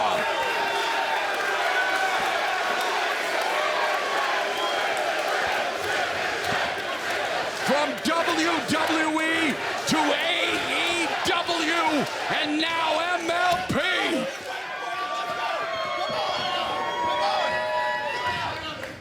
Ricochet and Josh Alexander now face to face. Takeshita and Callis on the ramp. Unbelievable turn of events as Ricochet has shocked everyone, appearing at the Maple Leaf Pro Wrestling event and showing respect to Josh Alexander after what was a war against Konosuke Takeshita. A tremendous weekend of professional wrestling, and it ends with the shocking appearance of Ricochet. at Maple Leaf Pro Wrestling. You can see Ricochet, Takeshita, and Callis on AEW this Wednesday. Thank you for watching Maple Leaf Pro Wrestling, forged in excellence.